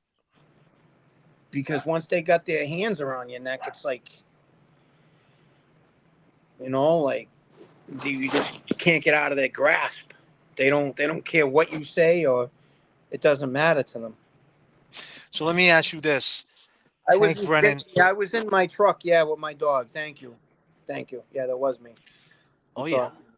We put you over, brother. We unlocked you, but we're unlocking you again. You know, we got the secret code to unlock. LOL, man van. Yeah, that's Lily, my baby Lily. She's downstairs barking right now. Go ahead. I'm sorry. What were you saying? So, James, I ain't heard much from you tonight, man. How you doing, bro? What happened? How'd your situation go the other day? They didn't. Man, it's just, let me ask you this. Let me ask Jimmy a question. Sorry, James. Let me ask a question on behalf of James. What's up? So James Jackson got a restraining order on the behalf of his son. It's weird. The girl, right? Crazy. Yeah. How does that work? Does the son gotta testify? Do you know anything about that? So the restraining order is basically from the probate court ordering you to stay away from the son unless the mother says you can go near him. Well, no, because the probate court granted me visitation. She went and got it. So she went and did it like prior. We broke down the timeline. It was probably the day before Thanksgiving. Yeah. And so I got served with it on December 5th. From another court. She went to another court behind the probate court. She went to another court behind probate. Exactly. And probate's all right with that? No. But they're letting, so far they are. I mean, I had to bail out. And now, so what happened? A probate court case just turned into a criminal case now. All because one judge can just simply say. So you had a judge. I watch your shows too, man. I watch your channel. So you had a judge tell you that you could go to your son's game, correct? Yes. Yep. There's a transcript of that. Well, in this report, it's not a transcript. It's a video report. Yep. Huh? I'm getting the transcripts pulled now. Yeah, and it shouldn't be that bad. I mean, it's gonna be transcribing stuff's expensive, but it's not gonna kill you. But it is expensive, and they're gonna give you just that day, and that judge is gonna say that on it. Oh yeah. You go to the game. Yeah. Well, you got to get that transcript. Yeah, but hold on a second. So how about this? On the behalf of James, I'm sorry, James, but I want to ask Jimmy these questions because I got them in my head. So now, right before this happened in the probate court, his baby's mother didn't show up, right? For the hearing. So she was in contempt. So James is like, what's going on? So the judge said, do you want me to call this woman? James go, yeah, call her. She's not here. What the heck? Like, this is, 4 years I've been going through this. This girl needs to be here. She calls her up. She don't pick up. The judge looks at James and goes, what do you want? What do you want from the court? James goes, I just want to go to my son's football games. She looks down. She looks at him and says, you could go. I want to be involved and I want to go to my son's football games. She said, you could go to your son's football games. They're public. She looks down. There's no restraining orders. You could go. He says, okay, this is the end of October. In between the end of October to November 28th, she went and got a restraining order. When he shows up at the football game, he gets cuffed and stuffed. But here's the point. Can they try to get that judge in to be a witness? Can they subpoena her to be a witness? Like, can that be a way that his lawyer in Newbury Court say, listen, the judge asked him straight up, what do you want? He mentioned it, and she told him, what do you want? And he said, I want to be, like, can they kind of threaten that? Like, hey, we're going to try to get this judge on the stand. You know what I mean? And kind of like shake shit up to make things go in his favor. In a situation like that, they'll just his lawyers will get their hands on the transcripts and they'll show the DA, look, this kid was told he can go to the games. And the chances That of DA calling a judge for a witness, Randy, is like slim to zero. Can you threaten it though? Yeah, you can do what they're doing about calling Morrissey to testify. They're trying to get Morrissey to testify at Turtle Boy's case. It rings bells, you know. But I mean, don't the think it's going to come transcript to should that, be bro. I enough. think if she said that, all they got Yeah, to the do is transcript should show be that enough. there was a misunderstanding. They're not just going to say, "Oh, we're sorry." You know, yes, the other day, they're not just going to that early in the case. They're not going to say, "Oh, we're sorry. Here's your money back." You know, Right. go home. You can go to the games. They're going to mess with you for a little bit, but it's going to go away. I guarantee you that. If that's Why is that? Why do they mess with you, Jimmy?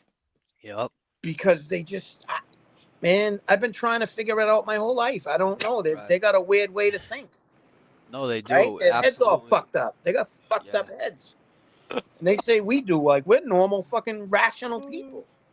They're waiting for me to crash out, and that's what. That's Yeah, the they thing. want you to crash out. Now, if you go and do anything else, you're gone. We'll be doing the show talking about how you're doing. Jimmy, you know what? What? For you.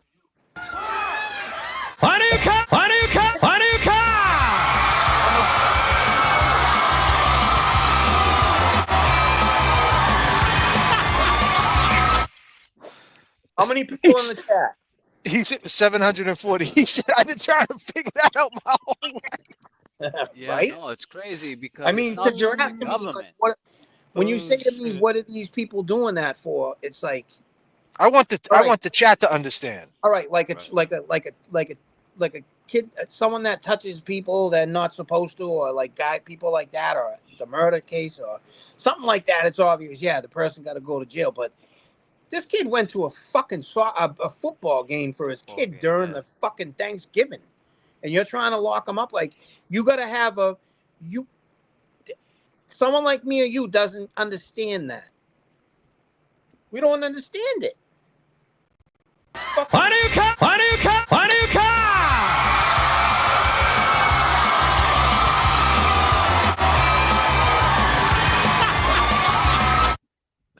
Hey, Jimmy is open.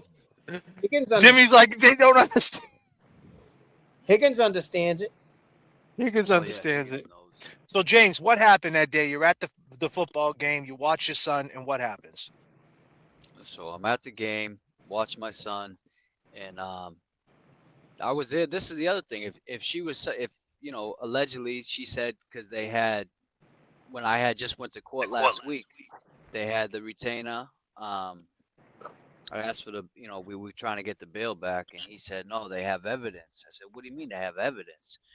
All they have is the cops' camera. Well, I mean, of course, okay, so it showed me getting arrested. I didn't say I didn't go. You know, I was told I could go, but that's going to be the only evidence. Right. The other thing is, she said I was yelling too, which I didn't. I mean, it was a football game. There's thousands of people there. Everybody's fucking yelling. It's everybody's yelling, yeah. But I told the lawyer, like, I just told him straight up, listen, man, I don't have to yell for my son to know who I am. He knows what I look like. You know, he did turn around and see me, and I gave him one of these and just said, I love you with my mouth. And he was like, oh, that was dope. You seen that? The love? Do that again. Did it? Yeah, I gave him one of those. Yeah. Yeah. We got the graphics tonight.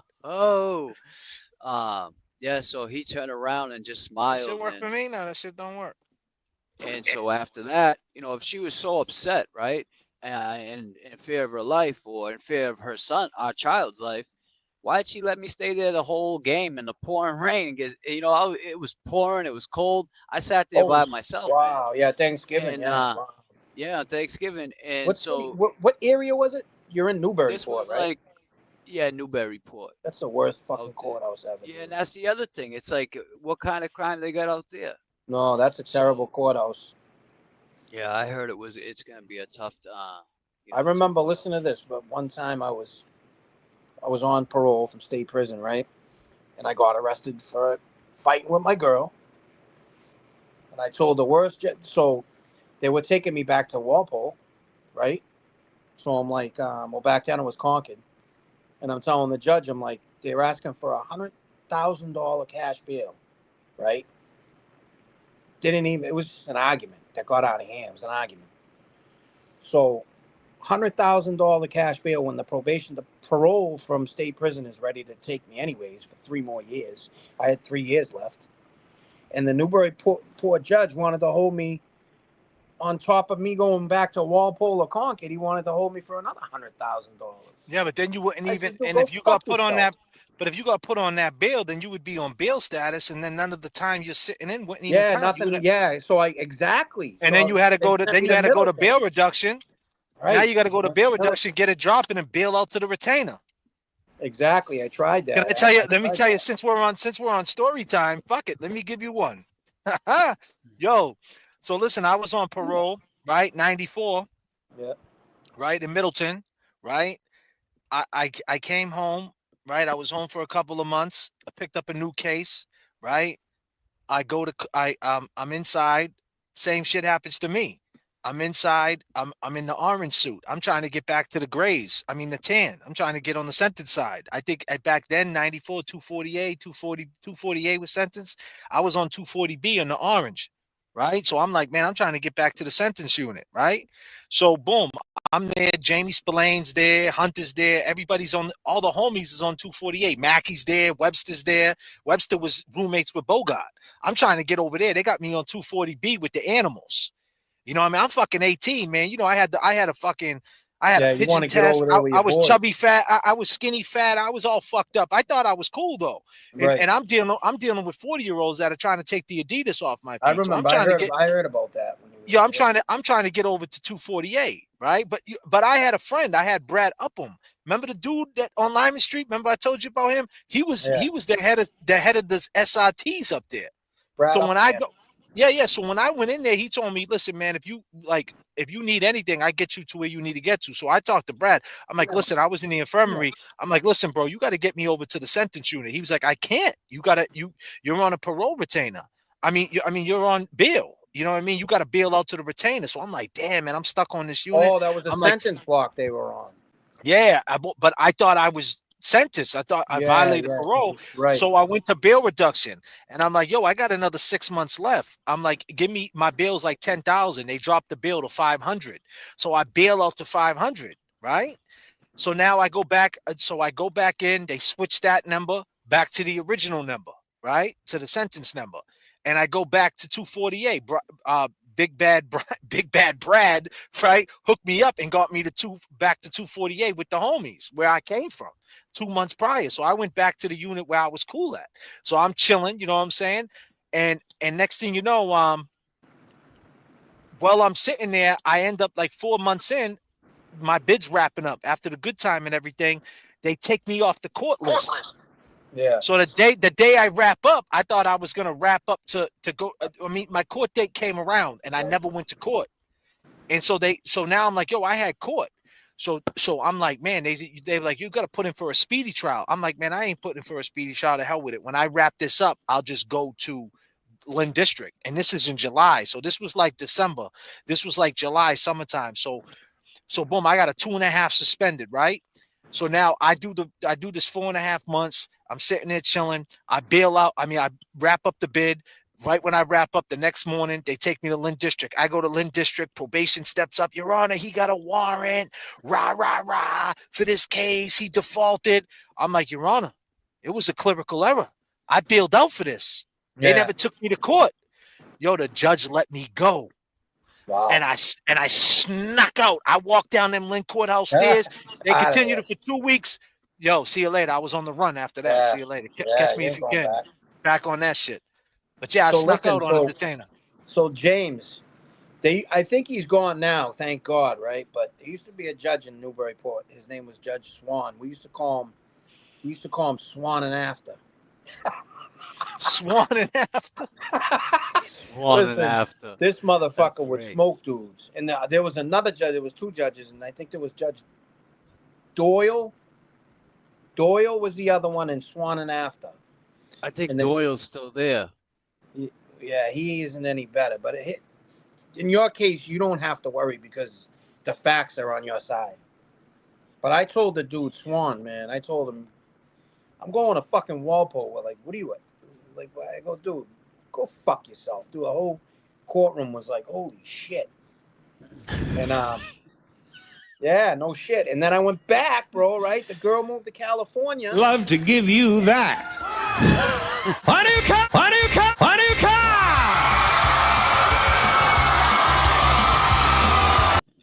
So listen, so I went back to go back because I was on parole, but they held me on that bail, so my 3 years wasn't even starting again.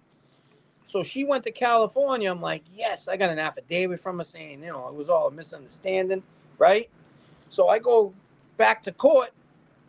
Now, I forgot I told this guy to go fuck himself, right? They made me plead guilty to simple assault, right? What?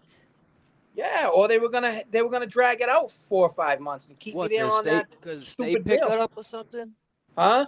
The state Yeah, picked it yeah, up? yeah. They said we don't care where she is. Oh, we're continuing it. We're gonna see if we can get her back here. I'm like, she's Right. gone. Like she's not coming. She still ain't back today. She Yeah, still yeah. hasn't come back.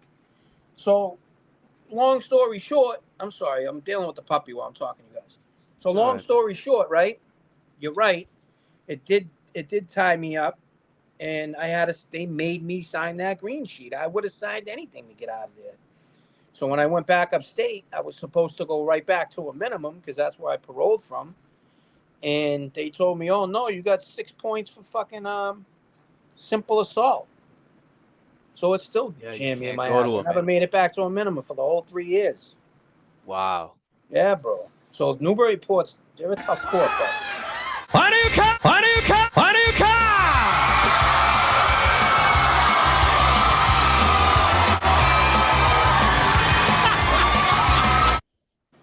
That's hilarious. Where's Higgins, man? Can we take some calls, Jay? Yeah, we could take some calls. The problem is they can't hear you. They can only hear me, but Oh, I'll that's open up right. the Yeah, phone but let lines. him call anyways. Yeah, we'll Rapini open up used to some. have a father's group in LYNN. He might know of legal help. Let me ask you this before we take phone calls. So, are you worried about Karen Reed getting found guilty? I'm trying to find you again. Hold on. Yeah, I am a little bit. I am What a little happened? bit just because. Shut your camera. Just because I know I'm trying to get it back on. I can't figure it out. Hold on. You're all right, Yeah, buddy. you're on.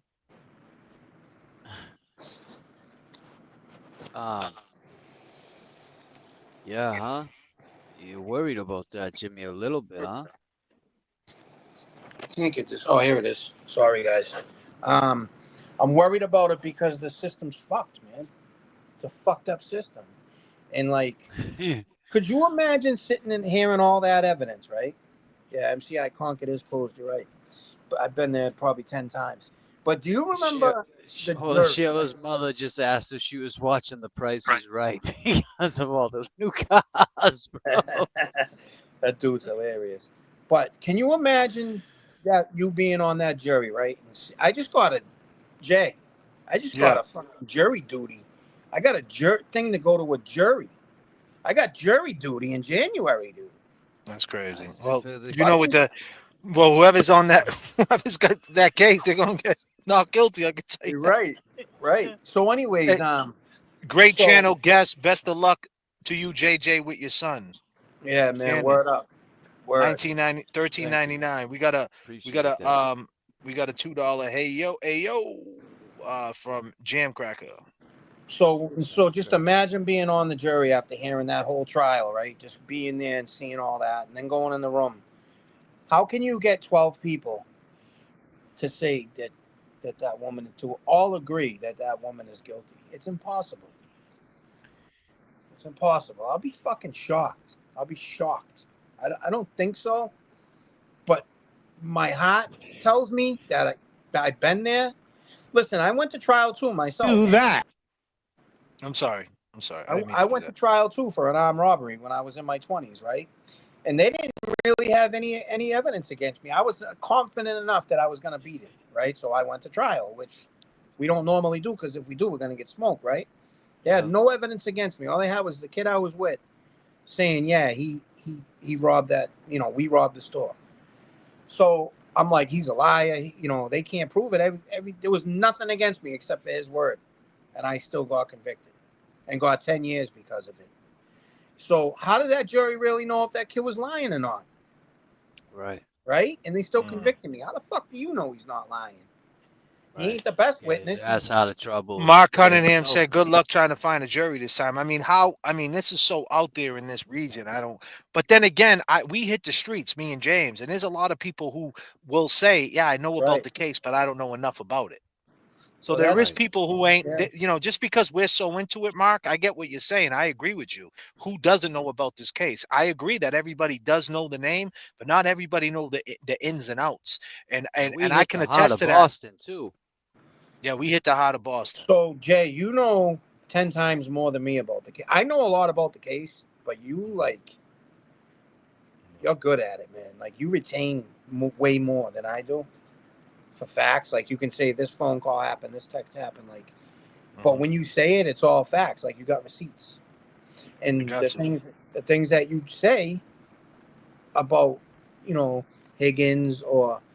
I mean, we had Higgins, and that's what I wanted to ask you. So you said that you are nervous, right? I just got a couple more questions for you, Jimmy, that I got you here because fine. I've been trying to get you up here forever. No, I feel that I'm good. I want everybody. And you guys can't. I want everybody to know that Jimmy is the criminal, and I mean that disclaimer. I mean that in a respectful way because I don't want to call him a criminal, past criminal. He is the equivalent to Betterow, but only in a sin city of sin POV point of view. If that makes any sense, I got to come up with a better name. I lived through it. He lived through it, and I'm talking about but early so did on. You though, and so did James. I did. You guys did. I did. Yeah, we did. But you know what, James? You know what? This is about you, buddy. Listen,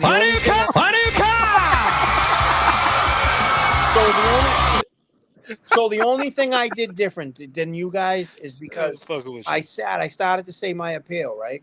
So I sat in that fucking law library every single day. That's all I would do. As soon as the doors cracked, when they called 10-minute movement, I was right to the my folder, all my reports, my transcripts. I'm right to that library, man. And I used to learn off the best of them. Like, they showed me how to read the law books, how to understand what they're saying, how to read something, but not just focus on that. You got to shepherdize stuff, which means you got to find cases that can go against you. Like, there's a lot you got to retain. You got to know, like, a lot when you're fighting for your case, and it's really serious. You want to get out, right? You don't want to do 10 years. You're trying to find anything. Now, so now that leads me to another question, right? Now I got 3 for you, Jimmy. So if Karen Reed did get found guilty, how would she go about to appeal this case? She's got to get. So you know who's a nasty appellate? How long does she got to appeal it? How does the appellate court? How does that process work? So she's gonna have a lot of transcripts. It's gonna be insanely expensive. That's gonna take a while. That takes like. How much you think that would cost? All them transcripts. Jesus Christ, man! You know what? It's fucking like. They come in volumes this big, like a stack of volumes this big. This is a volume. You can see. Like a folder stuffed with like a ream of paper is a volume, or maybe 250 pages is a volume, and each volume is one day. So she's going to have 30 volumes plus all her hearings, which are each one's a volume. So there's a volume for the dog expert the other day.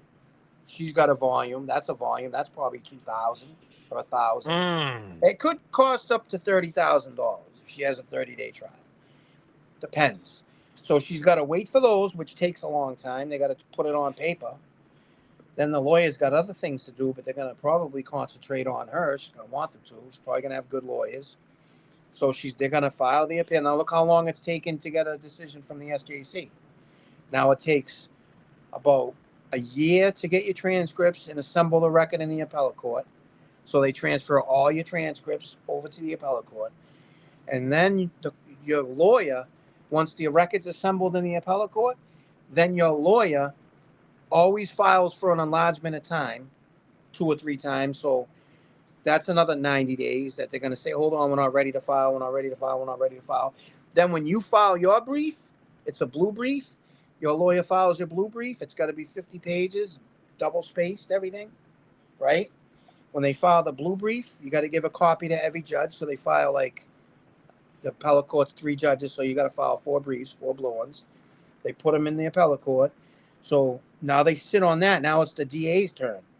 Now the DA is going to ask for automatically 160 days just to do their brief. So that's another 160 days. So where are we at Why now? 160? Because that's the most they can get. So they asked for 160 right off the rip. Karen's case is huge.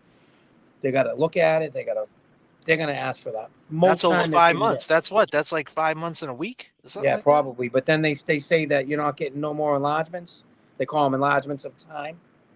They're going to say you're not getting no more enlargements to the Commonwealth. And then the Commonwealth's going to come back and say, oh, we need another 60 days. My fucking fish died. My fish died. We had to bring then my daughter got the flu and this case, other case, and they'll get another 30-day or 60-day enlargement. So we're up to about 2 years now, right? that? Then you got to file your reply brief. After they file, you file a brief, they file a brief, and then you file a reply brief, which can only be 10 pages to their brief, right? I think it's 10 pages. It used to be. So your lawyer has 10 pages, literally. He can put 10 pages together to say why that Commonwealth's brief is garbage. Now your lawyer takes time filing that. That's another few months. Then you get everything filed. Now they set what's called oral arguments. They'll say, okay, we got everything, and they decide either we're going to give you oral arguments or we're going to decide on the briefs. So now in Karen's case, there's going to be an amicus curiae brief. Amicus curiae is a friend of the court. That's what it means in Latin, something like that. I might not be pronouncing it like a lawyer, but it's called amicus curiae. That means friend of the court. That means that some agency somewhere has interest in Karen's case into the constitutional arguments that she's making, and they want to say, yeah, we feel like that too. So now they want to file a brief so they get their time, right? She's up to 2 years. Now it can take up to 6 months to get an opinion from them. If they find in favor of her, they're going to reverse the conviction. She goes back to back to court. They'll give her another bail, let her back out, and this fucking starts all over again, right? Could go on forever. If they deny her appeal, if they affirm it, it's called affirm. That's the word I was looking for in my case, affirm. So if they affirm it, that means she's going to try to get into the SJC, which she's probably going to because it's a massive case. And they're going to take her case, and then it's another fucking 2 years, a year.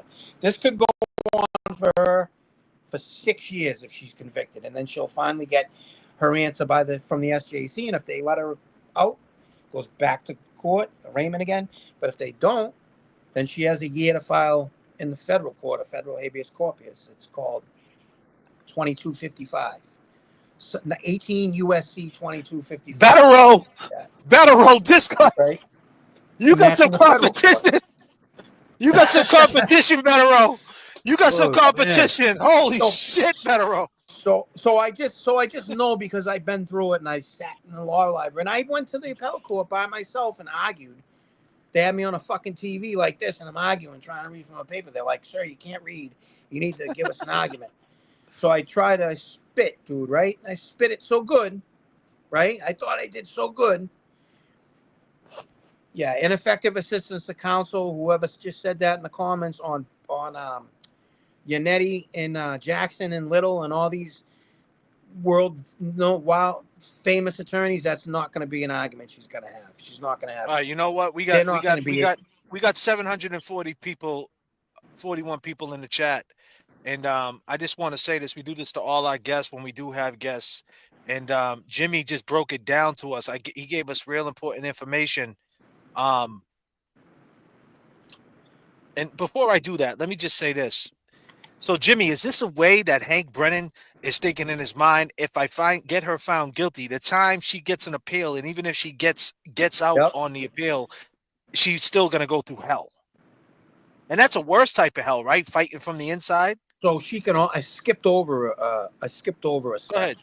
Go ahead, brother. The very first thing that they're going to try to do while they're doing her direct appeal. So when you get convicted, it's called the direct appeal. That goes to the appellate court.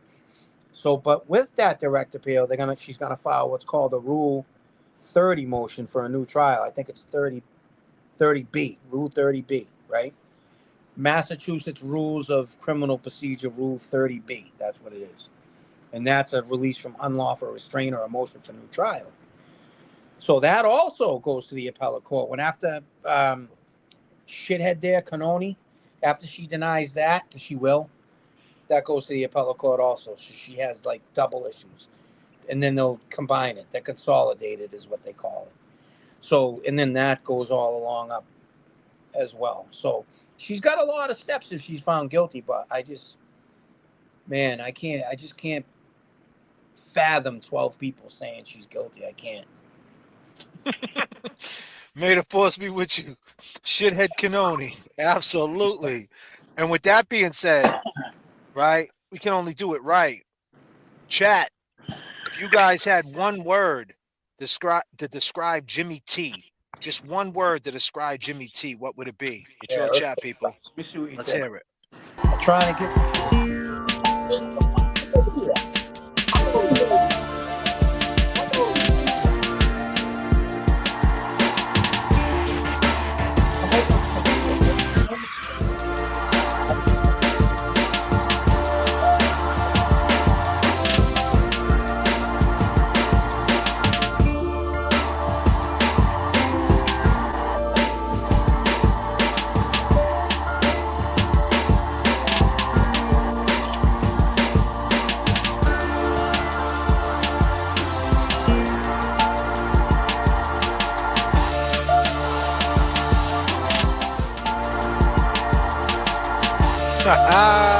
Zaddy. Get the doors out. Wow, we got the real deal, man. We got Zaddy, we got human, we got knowledge and power, we got fun. I mean, it just keeps going, Jimmy. Experience. I mean, Thank you, people, guys. when you watch on the replay, man, it's nothing but love over here. Thank you, guys. Real, Laurapedia, schooled, resilient, No, I try to say things proud, that I know for sure, you know? Like, dog lover, yeah, she's my shaman. baby. Why I'm moving around so much? Because of the puppy. She ain't feeling this. She's like, Daddy, we're supposed to be sleeping. This is a beautiful night, though, Jimmy. It's a beautiful night. The people will love you. And I just got a couple of questions before I open up the phone lines. All right, so so you're worried about? We broke down everything. I think we got basically of how deep shit can get. One thing I want to ask you is this: what do you feel about Higgins when he called in? Let me see if I still got that pulled up. Let me see, Jimmy. Nope, that I don't have that pulled up. When Higgins called in, he said this. I'm just gonna pull it up, Jimmy. I'm just gonna pull the one part up. When he called in and he said this to us, right? I just always try to come with the receipt so people know exactly coming from his mouth, not mine. He said, I'm sorry, guys. I'm just trying to find it. It's not easy, man, on the flight deck. No. So Higgins called in right here. Boston. What's up, Kevin from Southie? What's happening? No, listen, I appreciate the things that you two do, you and James, right? What happened But to let me Jimmy? Jimmy, where you at? Did I lose Jimmy? Damn, man, I think we lost Jimmy, man. Wow. Yeah. Jimmy disappeared. Jimmy got lugged. Jimmy got lugged. Oh, god damn. Damn, son. Jimmy, you gotta hit that link again, dog. Your dog got you lugged, bro. You got my Oh, dog man. going crazy. Oh, shit. Yeah, Jimmy got Alex. lugged. Damn, Jimmy. I hope he comes back, bro. I'm texting him right now. Hit that link again because he doesn't know how this works. Jimmy got lugged. Would you have send the link? I already sent it to him. Hit the same link. Hit the same link. His phone probably died. He's on his phone. See, it's the simple shit, right? You know what I'm saying? Charging your phone, keeping everything charged. It gets crazy. Jimmy's wife not happy. He's zaddy. Oh man. Rose D, I appreciate it. Let me go through some stuff that I missed. I missed a couple of super chats. Rose D gifted 5 memberships. Pastor Pepper, Memra, Jimmy, Bent Bev, Head will spin. Yes, Pastor Pepper. I appreciate you, Pastor Pepper. I guess I should add they were playing people like the last time, but people who don't care for Karen will just lie and be on the jury, if that makes sense. Nah, I agree, Mark. I don't see how anybody can, if you know about this case and you're on the jury, I can't see how you could think she's guilty. Period. But there is a lot of people. Where's Billy Bags? Who's that? I don't know. Where is Billy Bags? I have no clue. I don't know what that is. Billy Bags is probably, in Revere somewhere. But Michael laugh out loud hanging with Ziggy. I mean, Jimmy, come back, man. Jimmy, they're cheering for you, Jimmy. With that being said, man, let's vibe out a little bit. You think that it's over? It's all about love. Feel your love is finally reached the end. Anytime you call, not a day, I'll be right there for you. If you need a friend, yeah. It's gonna take a little time. Time is short to mend your broken heart. But don't you even worry, pretty darling, 'cause I know you'll find love again. Ooh yeah, love is. Where's my boomers at? All my boomers, I need you to check in. This song's to you, all my boomers. Everybody, all my women out there. Love. It's all love on the JFK channel. Anybody in that chat that's showing hate where my eyes screening, where my hand and my eyes are looking at, y'all gonna be blocked real soon. So keep up with the bullshit. It's all around you. Love is knocking outside the door, waiting for you. Is this love made just for two? Keep an open heart and you'll find love again. I know love is all around you.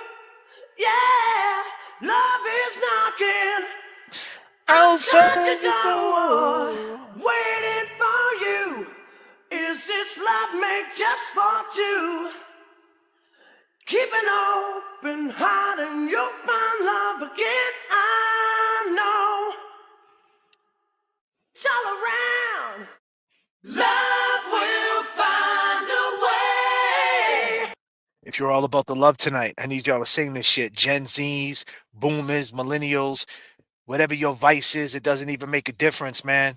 For all the people that passed away, R.I.P., R.I.P. John O'Keefe, R.I.P. Lauren Barry, R.I.P. to all the lost ones. Let's get it. Love will find a way. Darling, love is gonna find a way, find its way back to you. Love will find a way. So look around, open your eyes.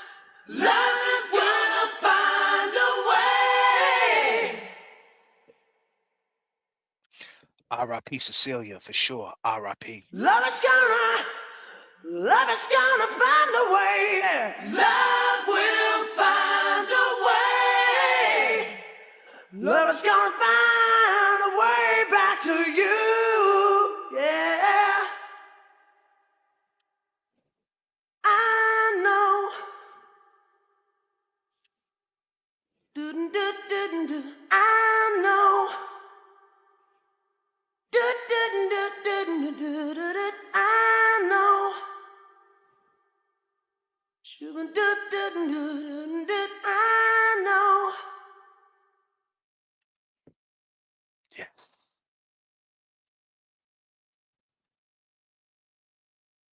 How we feeling, James? Feeling good, man.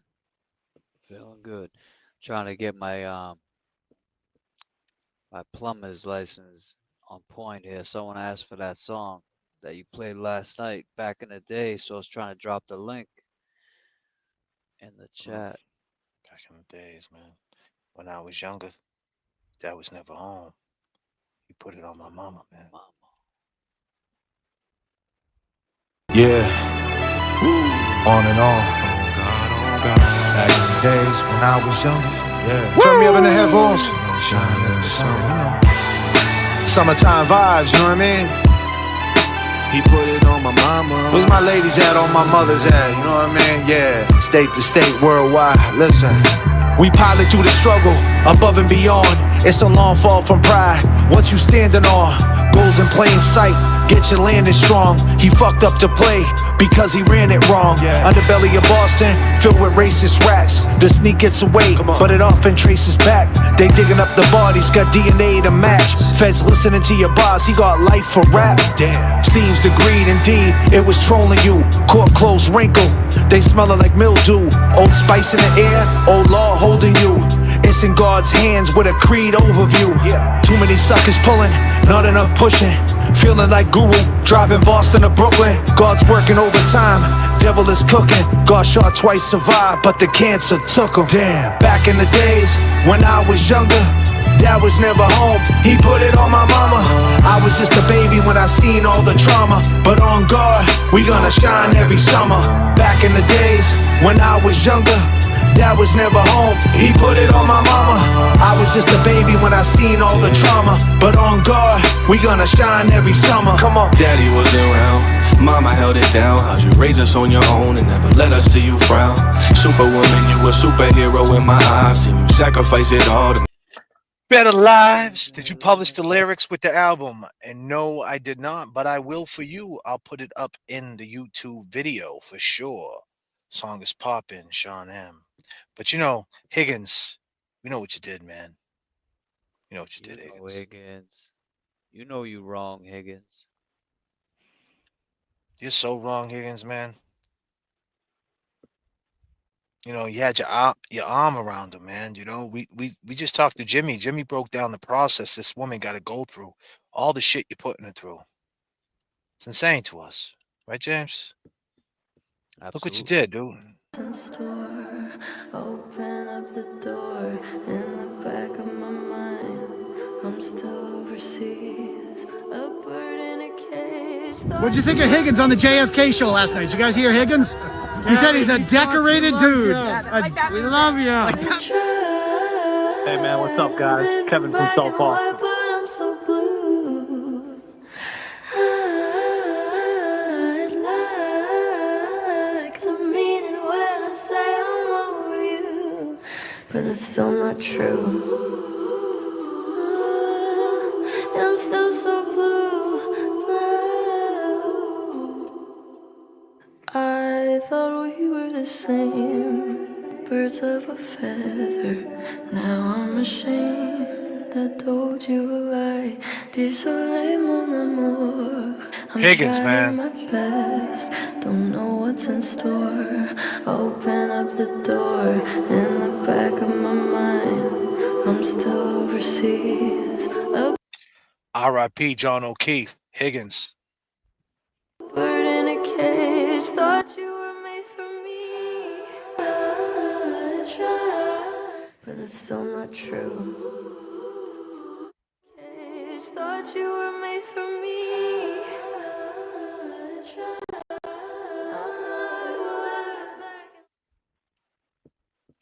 I And guess who just tried to call him, man? Anonymous. Yeah, Anonymous just tried to call, man.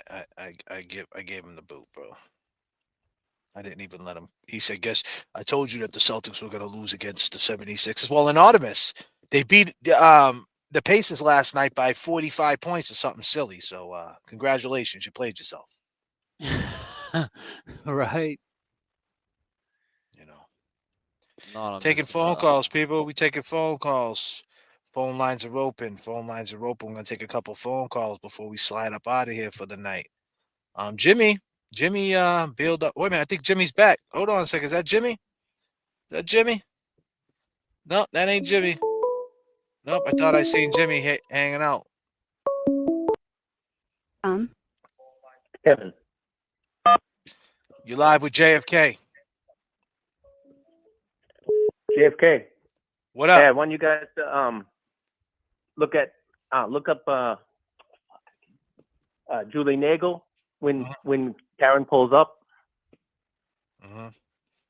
and to find out, like just in that critical time, if you guys can look at that, like, because there was 3 witnesses seeing her pull up. So I just kind of want to get your guys' idea on what you think about, like, what happened then. Did he go right to the back, maybe see Higgins or something? Because I think that part's really crucial. You know what I'm saying? So, like, what do you mean crucial as far as what? That she didn't see anything, or I mean that they didn't see anything? Yeah, that he might have, like, walked to the back or something, or in the house or whatever, but like that the people that seen him, they saw 2 people. Yeah, but and then they saw one person. Yeah, Yeah. one person said they seen 2 people in the car, and then another person said that's the thing. They said the car was right in front of them when they came around the Right. corner. They said the car was right in front. So the question is, did Karen take the block or something? Because how far in back of him? How did he get out the car without anybody seeing him? Well, it being cold, I'm thinking maybe he ran. Yeah, but I was there, my dude. I was there. Like, have you been there yet? Yeah. I mean, think about it. How did he get out the car? No one's seen him. I mean, how far in back of him did they stay on him? If she was taking that left and they were coming up and they let her go, why'd they stay so far in back of her? You know what I mean? Like, he just jumped out the car and flew to that front door without, like, you know what I mean? Like, why did they fall in back? But And that leads he might have gone to the if she dropped him off right at the driveway, because if you look at Julie Nagel's testimony, she said she was waiting for her brother to pick her up. Right. And so, but she said she's seen the car move up a couple times, and then she says that she didn't see the car at all. I don't know if it's because she moved up that much more up by the flagpole or whatever, but I'm talking about when, how, like, they saw each other and then they let them go, and they saw two people. Only like one person. man. One person testified to that, right? Only one person. I don't think everybody else. Yeah, the girl Heather. Yeah, the girl Heather Maxon, who has really no skin in the game, because No skin in she the was dating Nagel. Yeah. So she's not Albert. She's nothing but just somebody who's, I don't know, she's. But how didn't they see him get out the car though? Maybe he just got out quick. I don't know. Like, how long did they? I mean, because when you take that turn, I'm thinking if they did a 3-point turn there, and they were looking for direction or whatever, they're fighting or whatever, and and he might be like, oh, I'm going there. You got to drop me off there. I got to see what's up. You know what I mean? After being called out at the waterfall. That makes sense. sense. And then being like, and then he gets out quick. He'll be like, I'll be right back. But they or never whatever. I said. don't know. But they never said they seen her do a 3-point turn. See, that wouldn't make sense. If No, they I said think they she seen would it. have done the 3-point turn. I think they overshot 34 Fairview, did the 3-point turn because Waze told them, like, go back or whatever. Yeah, but then They the do car's right in 3-point back turn. of them, though. The car's how far in back? Once you take that left onto the street, the house is right there on the right. Didn't she take a right onto the? I think she took a right onto Fairview, and they saw The house was they on were the coming left, from the other way. and the house was The on the house left. would be on the right. On the right. Like, if she went, like, they went down Cedar Crest and took a 3-point turn there, and then they would have been facing the house. three, So coming the other way. where's No, the no, house? coming- Where's the house? Where's the house on Karen's side? It's on her. Is she? It's on the side of John. That's where they was at, right? They didn't. It wasn't on the side of her. You're saying it came down where she was on the side of the house on the driver's side. The house was on the left, like in my video. Yeah. So she takes a right, and so the house is on the right. So she's driving, and John's closest to the house. I'm saying. So I'm saying, if they're in back of her, how didn't they see her bang a U-turn? I don't think they were in back of her there. I think they weren't in back of her until she already did the 3-point turn. Then they see each other. You know what I'm saying? And I think that's when. And then they let her go. They see two people. They let her go. They're in back of her, but maybe enough time, because they let her go, and it's a short distance from when you take that turn from Cedar Crest.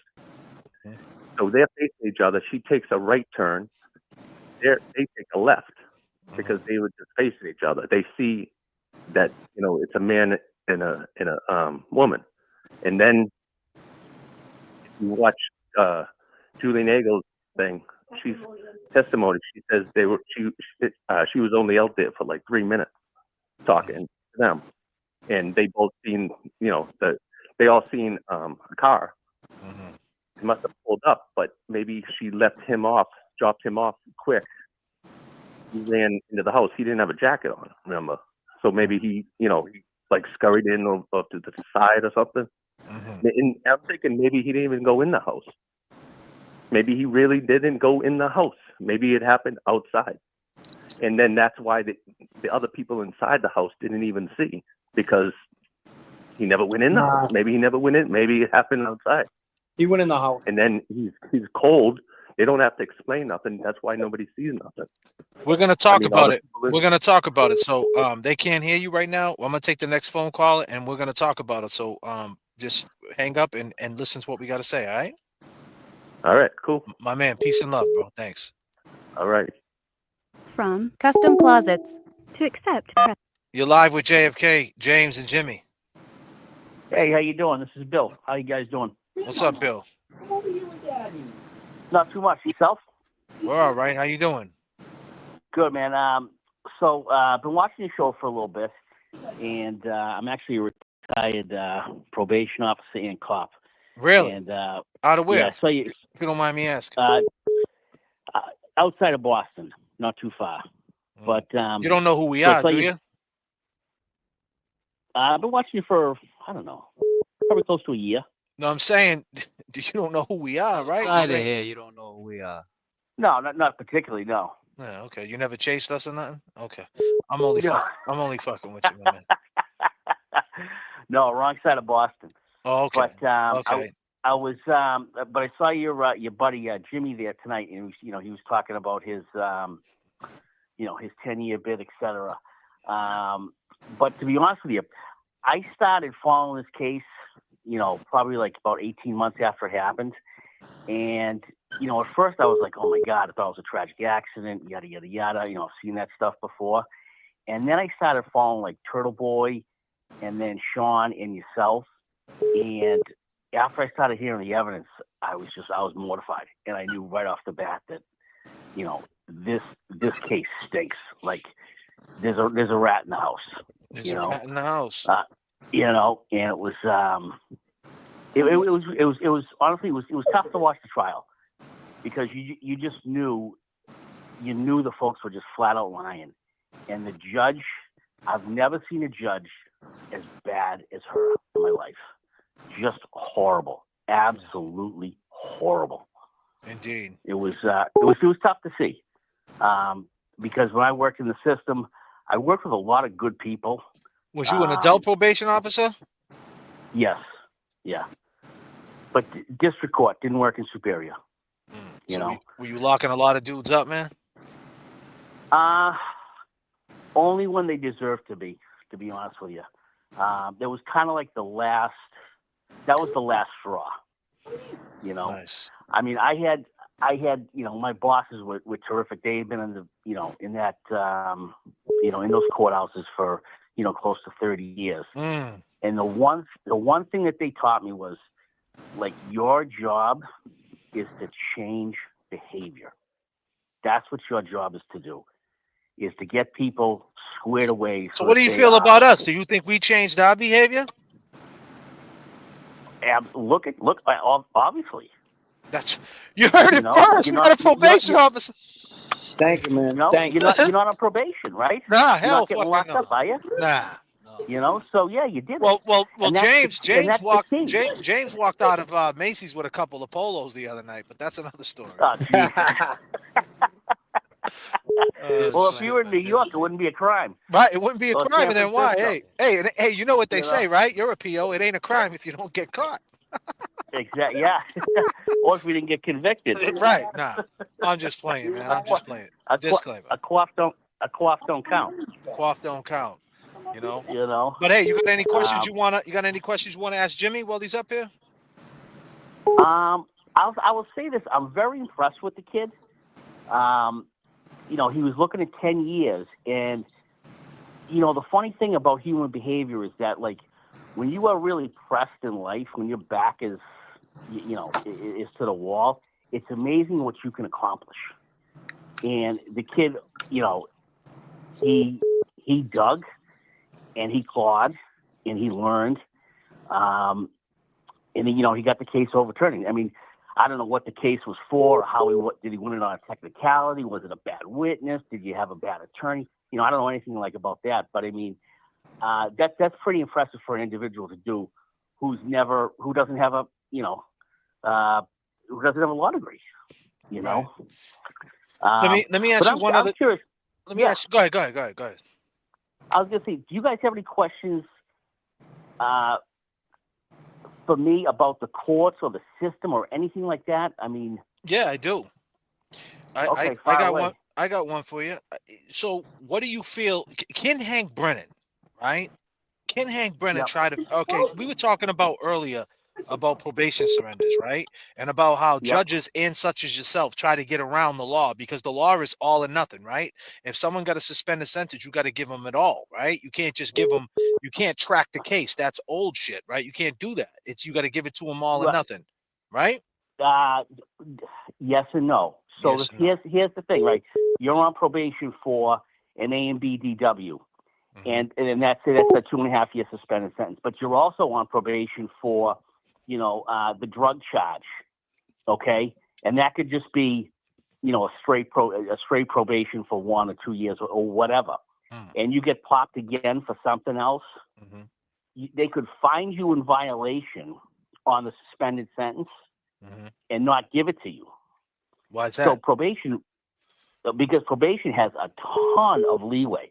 There's a million things that they could do. They don't have to just lock you up for the 2.5 year sentence. So they could add additional. They could add what they could do. Yeah, they could like urines and shit like that. Yeah, but they could extend your probation for 6 months, a year, something like that. Add new conditions. You know, really ratchet it up. You know. Right. So they really do have a lot of leeway, and that's a good thing though. That's a good thing because let me just say this. Line is, go ahead.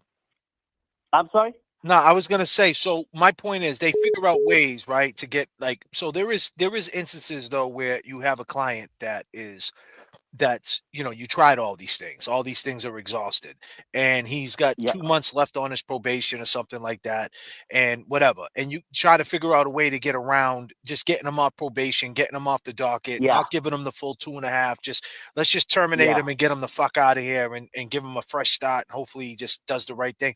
My point is, do you think that Hank Brennan is in a situation where he's planning on a manslaughter case, and he's thinking, if I get her up on the stand and she gets on the stand and testifies and she tells us everything we need to know, things we never knew, do you think that he would be inclined to pull the plug? You think that could be something on the table with Hank Brennan being in the system and knowing these DAs? Do you think that he would turn the cheek and make it right? Or do you think that this guy's just going straight for a throat? I'd probably say he's going straight for a throat. I don't ever see Karen taking the stand ever. Even on the manslaughter?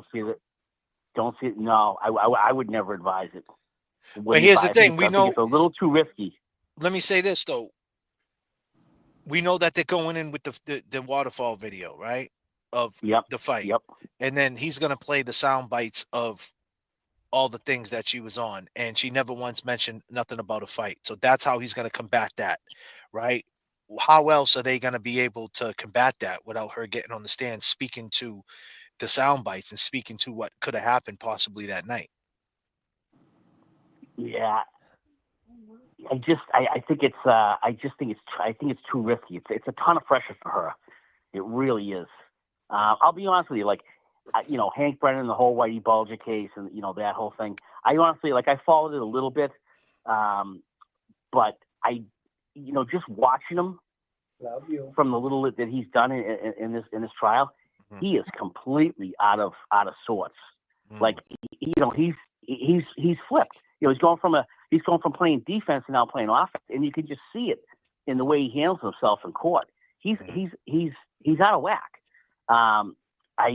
Why they did this, I have no idea. I think Karen's got a much better chance of beating this now with him there. He's not smooth. He just doesn't know. He doesn't know the system of being an assistant DA in court. And I think I think she's even got a better shot now. Wow. Well, man, but that's just my 2 cents. I appreciate it, man. We're gonna go on with the next call. I appreciate your time, sir. Call back. What you say your name was? Bill. Bill, call back anytime, my brother. Happy New Year, guys. Happy New Year, man. Peace and love. Take care. Call from Deborah. You're live with JFK, James and Jimmy. Hey. Hey. This is Deborah. Hey, Deborah. Hi. Hi. Hey. Hey. I'm watching your show. So. Are you on TV? Am I on TV? Yeah, I think. Am I on the TV? I see you there, but I wasn't sure if this was an old show or a new one. Nah, it's brand new. You're live with 500 eyeballs on you. How you doing? Okay. Hey, I think Brennan was hired as a scare tactic because he's only getting paid like $270,000. Oh, really? The price. And then they didn't drop the suit. I think Morrissey figured that Karen Reed would fold, and she didn't fold. She didn't fold. No, they're going through with the case. Wow. And that's why Brennan he doesn't even know anything about the case. He hasn't read anything. He hasn't watched the trial. He hasn't looked at the FBI report. So Hank Brennan's messing up. Yeah, definitely. You have anything you want to ask Jimmy? He thought by now. What's that? You have anything you want to ask my guest Jimmy or say to him while he's here? No, I'm just happy for him. He's not in the big house anymore. That's awesome, Deborah. Nice. Yeah. That's good perfect. going. And James, I wish James all the luck with his son. Because let me tell you, this fucking world is so goddamn crooked. Nice. It's just terrible. You're right. Terrible. Yeah. And Higgins is a piece of shit. Higgins, you heard it from us. Shit. Seen his dick in 10 fucking years. Oh shit! I gotta take it back up. We got two. That's for sure. And Karen Reed wouldn't have a goddamn thing to do with that big fat sweat hog. He's suffocated. We got turbulence on the Jesus call. Christ. Talk about rolling in the flour and finding the wet spot. Oh man. Jesus Christ. Well, Deborah, we appreciate the phone call, Deborah. Okay. Okay, we'll talk to you later. Thank you, Deborah. You got to fly that plane over here to Oregon. We'll be there soon, Deborah. Okay, get your boarding pass. Okay. Ready. All right, sweetie. All right. Thanks. Peace. Okay. Wow, Deborah Higgins. It's you, Higgins. Call from Boomer Jen. Boomer Jen. What up, Boomer Jen? Hey guys, how are you? We're all right. How you doing? Good, enjoying the show. Nice. Jimmy's a character. Are you gonna have him on there more? Yeah, we're gonna try to have him on more. If he, if his manager lets him on. Aren't you his manager? No, I'm not his manager. I'm just a booking agent. Oh, there you go. All right. Well, you should work that in there. Yeah. Anyway, I was just getting ready to cut off the show when Higgins called in. Oh yeah. And your reaction, oh my God, you guys, it was so funny. I bet. I can't believe that he called in. You really hit a nerve. Well, he's watching right now. I'm sure. Dude, you are a shitty undercover agent. If you ever busted anybody undercover, they must have been just not aware. Oh man, right? Can you imagine him as an undercover agent? I've got the best drugs. I'm not a cop, but I've got decorated drugs. Yeah, you got decorated drugs. Yeah. Anyway, These drugs are decorated. you guys take care. I appreciate it, Enjoying Jen. the shows. Appreciate it, Yep, sweetie. Happy New Year. Happy New Year to you Peace, too. okay? Peace. Peace. Thank you. Thank you. Bye, honey. Call from Brian Higgins. All right, man. What's up, buddy? You keep calling and calling and What's up? calling, calling and calling and calling and calling. And you know, you leave recordings too, and I hear you on the recordings and you say wild shit. You know that, right? You yell at the TV and shit, bro. You're yelling at the TV. Listen. I like to make your show fun. I like to add, you know, a little bit of fun to your, you know, subscribers and everything. But until you get real, I can't talk the deal. All right, so what do you want to say, How's man? that I'm giving for you my one. rep? There you go. You're a poet. Oh, you got 1 minute, man. Go ahead, man. Say what you need to say, bro. All right, so let's talk about this outside theory. The what? You kind of shot it down. This outside theory, the guy like 3 callers I didn't shoot it. before I'm gonna talked speak. about. I'm gonna speak on it as soon as I wrap up. Okay. I'm gonna speak on all that. I haven't had a chance. I'm going through the callers. Go ahead. Because You can speak on I'll it. admit this. Okay, I'll admit this. You know, Higgins, he rubs me the wrong way. I'll admit that. Oh wow, Okay? really? I mean, You? he gave a proffer, you know. So was it and he's Higgins in who the called? FBI. Was it Higgins who called? Oh man, that is so tough because I was like, there's no freaking way he's gonna call, right? Come over Right? I mean, listen, But I I know know you he guys was got a lot gonna of call though, followers bro. and I everything. told you I talked to his voice. How did you? Wait a minute. How did you know he was going to call? I Did you didn't get know. some Listen, insider information or something? hold on. I didn't know he was gonna call, but I know there was gonna be pushback. Put it that way. Love watching you And guys. you know, watch- you know what? I will say this: if it wasn't Brian Higgins, it was a good imposter. All right, so go ahead, man. What do you want to talk about outside, man? Go ahead.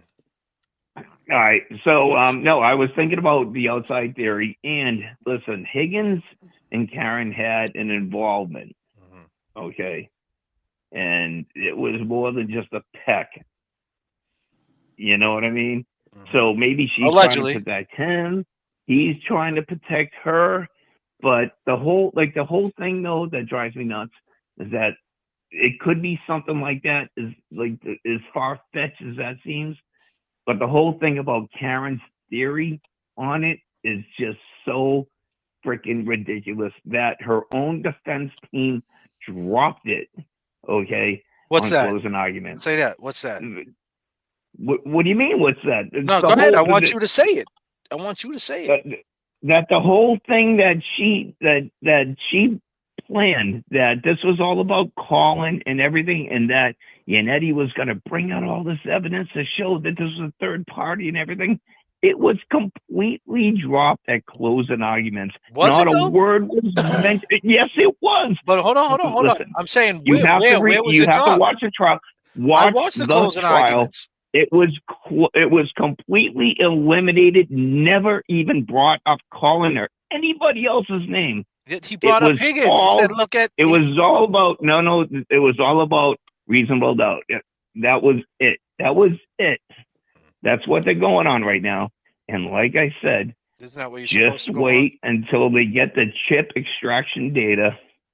Okay. And it'll be you. Even you will be convinced. Damn, she. Time's up. Time's up. I gave you your time, man. Mark. Jimmy, he thinks Karen's guilty. Yeah, he sounds like Scanlon, but he's not. His name's Mark, man. I gave you time, Mark, man. You're lucky I even did that, man. I'd be listening to them voice notes that you be dropping. He leaves notes. He's yelling at the TV. He goes crazy. He's like, fuck you guys. You guys are nuts. We'll see. I don't think anybody's worried about that. He sounds nuts, man, the guy. Well, you know, he just wants her to burn. You know what I mean? He doesn't want to. I don't think it was Higgins. I don't trust Higgins, but I don't think it was Higgins. I mean, come on, bro. You know it was Higgins, bro. Higgins is the fucking common denominator. What was the mob about to even say? Uncle Frank. Uncle Frank, what's going on, Uncle Frank? Uncle Frank, how are we? Uncle Frank. Stop playing games, Uncle Frank. So my battery died, bro. Yeah? And I got the 14 Pro Max iPhone, and the battery like expanded in it and like almost blew up. So I had it replaced down on Union Street. And it's been a Union Street. It's been a really good battery. Instead of buying a new phone, I paid $100 for a new battery. So that's the first time it's ever shut off. To accept, I couldn't get it to go back on. What's this lady got to say? You're live with JFK. Hi, JFK. JFK and James and Jimmy. What's happening? I know. I see you guys. It's Patty, James, Patty Lima. Okay. What's happening? I see you. Listen. So I wanted to. I was listening to earlier. I missed the beginning. You were talking about were you talking about Joe Carter from Boston, the superintendent? I don't think I was. No. Oh, I thought you guys said he drove you. Oh, I thought you were talking about. Anyways, here's the simple fact. The other side perjured themselves. Is he talking or? No, I'm just reading something. Go ahead. Oh, no. I was going to say, they perjured themselves from the beginning when the two idiots got rid of their phones. So things should have just been thrown out. Everything is it's just so stupid. Yeah. Don't you turn on Sean. Don't you turn on Sean, JFK. What? I'm not turning on Sean. Who said I turned on Sean? No, I mean, to you. No, listen, you're telling me he's a cop, though. He did cop things. I don't know if I agree with everything he did. You know what I mean? That doesn't mean I don't like him. maybe. Yeah, no, I hope you do because I really like Sean. Yeah, but if you're trying to set dudes up and set Karen up to go to jail and all that, you know what I mean, releasing stuff. I mean, when he didn't have to. No, I don't know that he really. I don't know, but all the fighting was. He's a cop. But listen, I got to tell you, I voted for you and James last night on the Young Juror. Thank you. I appreciate that. Did we win? Yeah, I don't know. Bettero and Mazza were way up there. But yeah, oh no, I got you in there. I said, no, my vote's for JFK. Right.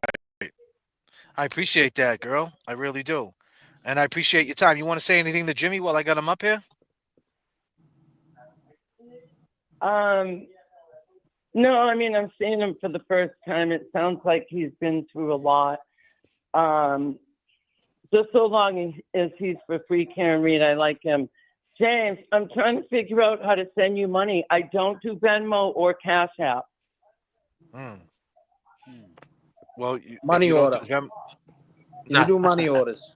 Nah. You can send. No, you can send him a check. Okay. Yeah, you can send me a check. No, I don't do any of that Venmo. You do super chats? I don't even know how to do that. James is supposed to be teaching me on Messenger. I'll have to ask my kids. Oh wow, that's yeah. Maybe anyway, you guys talk on Messenger?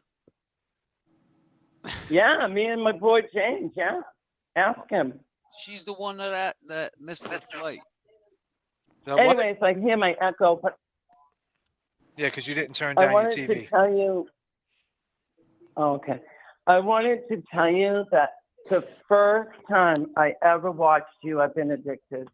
I think that you guys are one of the best out there. I appreciate I'm not just saying that. That's some awesome words right think, there. Yeah, you know, if I know you guys are coming to Boston, I'm going to stalk you. Yeah, and that's okay, and we'll be there for the stalking. Yeah, well, this last time you were in, I should have known you were flying this way, but I don't know. I'm kind of nervous about, people around with guns and stuff. Well, I'm in the South, man. Everybody got a gun out here, so Boston is nothing compared to out here. People walk around with 2 guns on them, 3 guns on them, in Walmart.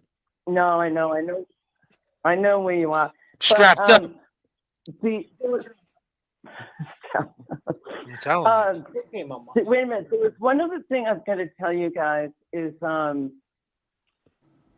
crap, I'm trying to think of what it is. He did not get killed outside. He was killed inside, I think. And what? Nothing. Disclaimer. Well, no, I was going to say that I think that they had an argument on the way over. Let's face it, Karen did not want to go to that party. So they might have, and she just dropped him. He's a grown man. After, the parents blaming her is ridiculous. Right. And I agree. Just the whole thing, and not being able to say that I almost fell dead on the floor when I ever heard that one of the jurors said to Turtle Boy, they thought it was an insurance company. This thing, it's like watching, it's not even funny. It's not even a comedy. You're right. I'd be out of my fucking mind. Out of your fucking mind. I would be. I just can't even. I'm going to tell you right now, it's so unfair. But we got to go through it again. And Brennan is a fuck face.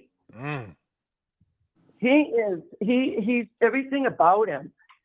But anyways, I just wanted to say hi to you guys. Happy New Year. And if I can find James' address, I'll send him a check. Absolutely. Appreciate your call, sweetie. Send a new car. All right, you guys. Have a good night. Thanks. Peace Bye. and love. From Address. That's Right. wild, huh? You're live with JFK, James and Jimmy. Hey, I just wanted to call in and say that Come I on, wanted bro. to answer. No, relax. But Is this anonymous? Yeah, it's anonymous, but I'm gonna give you guys some real shit. Yeah, here we go. See you later, buddy. Dude, it's insane. These people watch us, man, and like really, it's insane. call from Patty Lima Realtor. Wow. You're live with JFK, James and Jimmy. JFK, I have to tell you one more thing. Don't let Anonymous talk so long. I can't stand him. No, I cut him off. He's no longer on the show. He doesn't get no. I cut him off. Every Yeah, time but he who calls. was the last? Who was the last caller? That was Oh, that wasn't somebody named anonymous. Mark? That was a dude named Mark, man. He's just nuts, man. And you know what? That's all his life is. Unfortunately, he's drinking. He's probably gonna need NA or something. Yeah, well, maybe he should try some gummies. Yeah. But please don't let them talk so long. I can't. I want to go kill. No, I didn't mean to say that. I want to go through the TV. All right, sweetie. We'll talk soon, okay? All right, don't let them, okay? All right, bye, guys. I got you. That's what I forgot to tell you. Bye. All right. And they don't want you guys to talk the other side. They just, Jimmy, you're live on the fuckery donuts, and right. One, this is what it is. This is we got some real loyal characters and homies. I like to call them homies, supporters. See that. This dude calling again. Got a 6-1. Call from You're live with JFK and James. Okay, JK and James. Listen, I know you guys are from the Boston area. Let's put your money where your mouth is. All right, how about that? Put the click where Take your parachute. Yeah, we're landing at Logan real soon, buddy. You need to calm. Let's vibe out. It's over. Fuckery donuts. Feel your love has finally reached the end. Anytime you call, not a day. I'll be right there for you. If you need a friend. I love you. Yeah. Say what? It's gonna take a little time. It's gonna take a little time, girls, ladies. Time to show to mend your broken heart. Don't slow it on down, Uncle Frank. Where you at? Don't you even worry, pretty darling. 'Cause I know you'll find love again. Ooh, yeah. To be clear, we don't hate Sean. To be clear, we don't hate Sean on the golf. We don't hate anybody. We don't hate anybody. Love. Okay. Love will find a way. Right, James? It's the only way. Pretty darling, 'cause I know you'll find love again. Love will find a way. Yeah, love is all around you. Come on. Love is knocking. Reviving out, Jimmy. You got to calm the fuck down. Door, waiting for you. Is this love made just for two? Keep an open heart and you'll find love again. I know. Sean, you'll find love again. Love is all around you. Say what? Yeah, love is knocking. Uncle Frank, love is knocking at your door. Outside your door, waiting for you. Is this love made just for he's two? fucking nuts. Keep an open heart and you'll find love again. If you guys are rocking with JFK, James, and Jimmy T, I need y'all to throw up the peace sign right now. If you guys are rocking with us. Hey. I know Peace. it's all around. Hey! Love will find a way. Sing it! Sing that shit! Darling, love is gonna find a way. Sing that shit! Back to you. Love will find a way. Nothing but love on the JFK channel. So look around, open your eyes. Love is gonna find a way. Love is gonna find a way. Love will find a way. Love is gonna find a way back to you. Yeah. You know what I noticed? I know. I know. Where's your mod tonight? You're asking security questions here. I BLT there. I don't see him. I know. Woo! Love will find a way. And all you haters that are calling on the phone, we don't care too much about that. Love will find a way. We got nothing but love for everybody. We got love for BLT. We got love for Sean. We got love for all the creators. It's not that big of a deal. But at the end of the day, you got to take responsibility for your bullshit. And but that's not for me to judge. That's not for me to take your inventory. That's not for me. I don't work at Target. I don't do inventory. I just only could take care of me.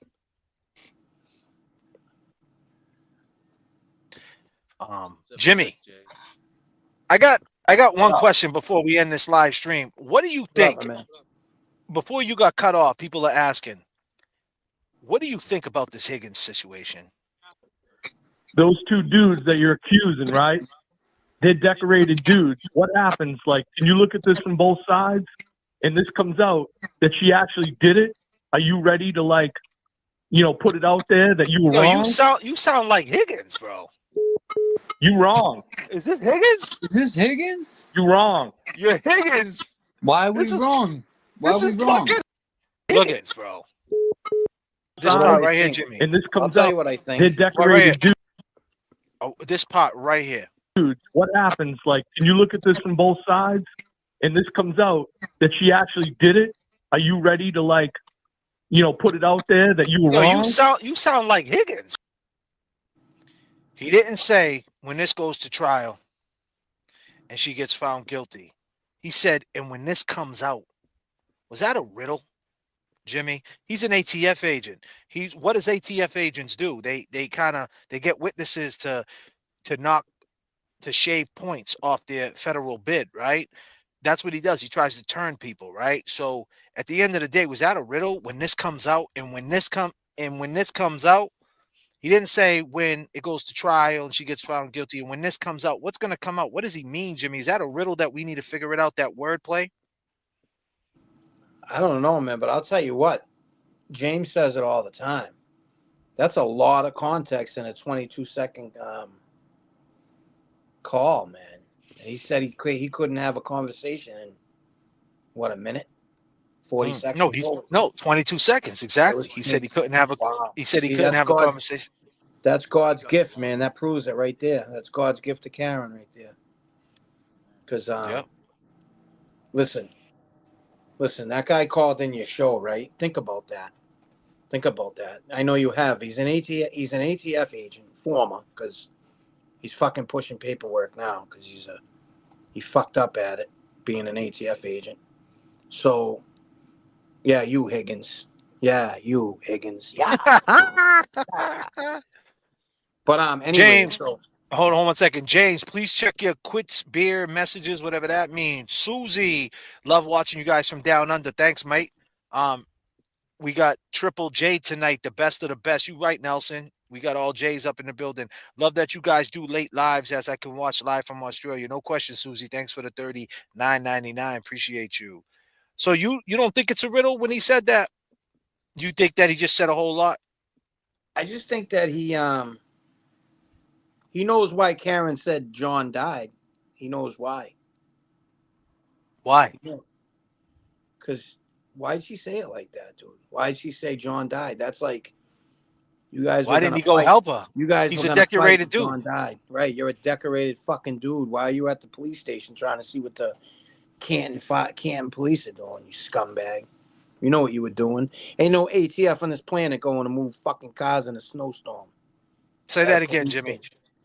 I need you to say that one more time. There ain't no fucking ATF agent in this country that's gonna go to a small town police station and move fucking cruises for a snowstorm. That's for maintenance, fuckface.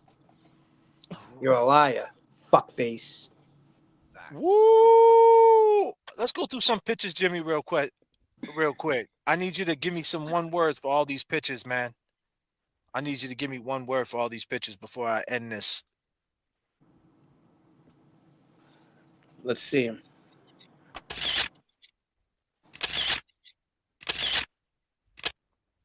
Let me take it back, Jimmy. Slow it down a little bit.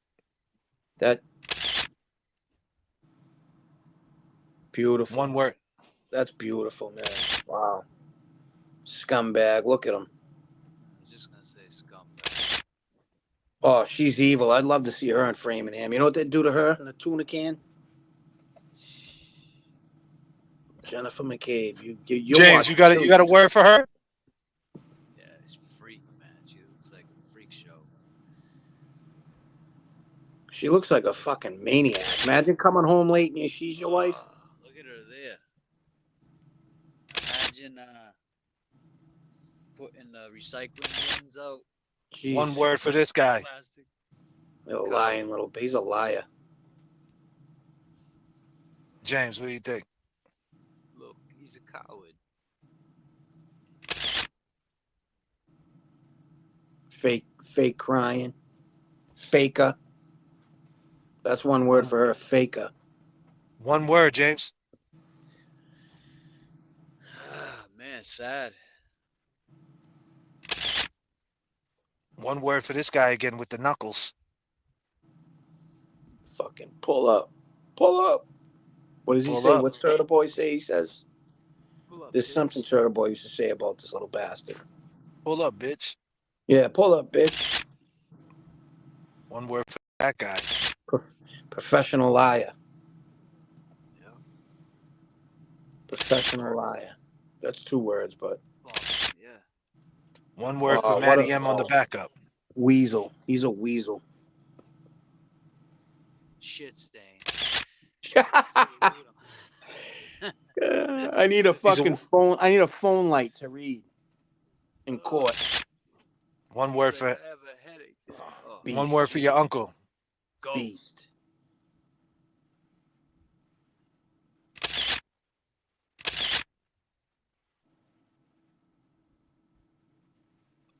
One word for Proctor.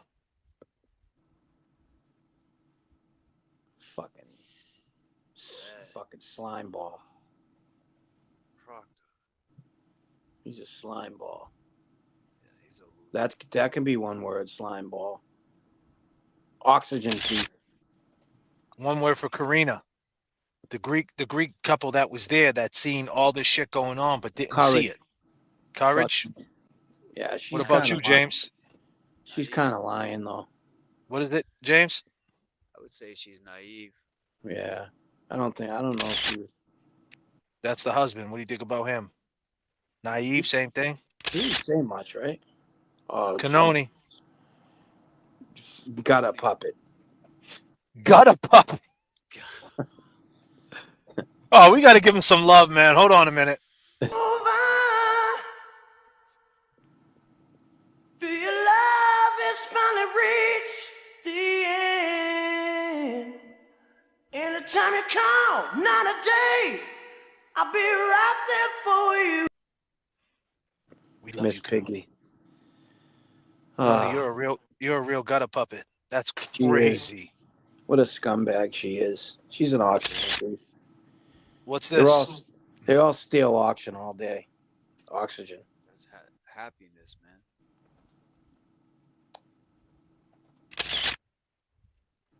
One word to describe this, Jimmy.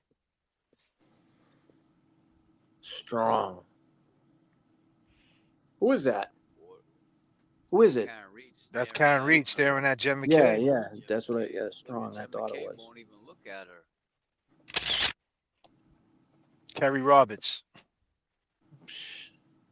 Sellout. Yeah, sellout. I agree.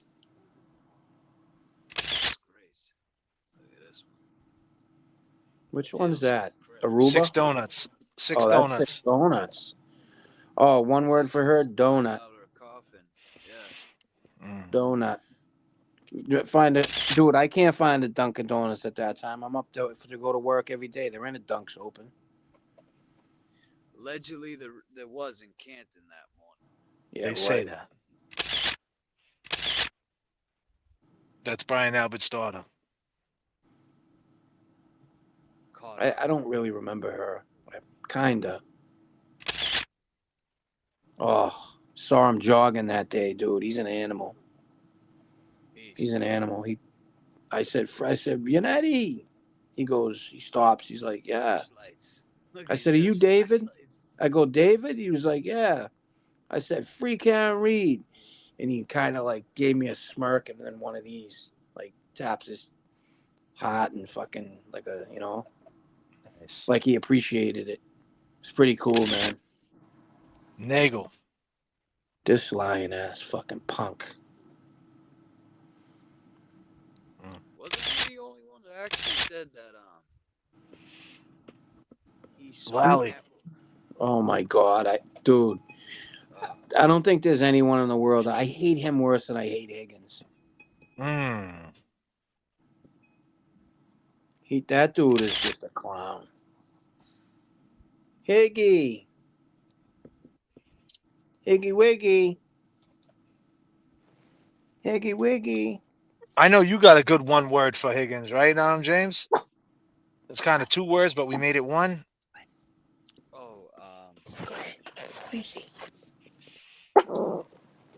Decorated dude? Nah, Seaside. Oh yeah, Seaside. Yeah, Seaside. Higgins, was you like that when you were calling my number that night? Right. And last but not least,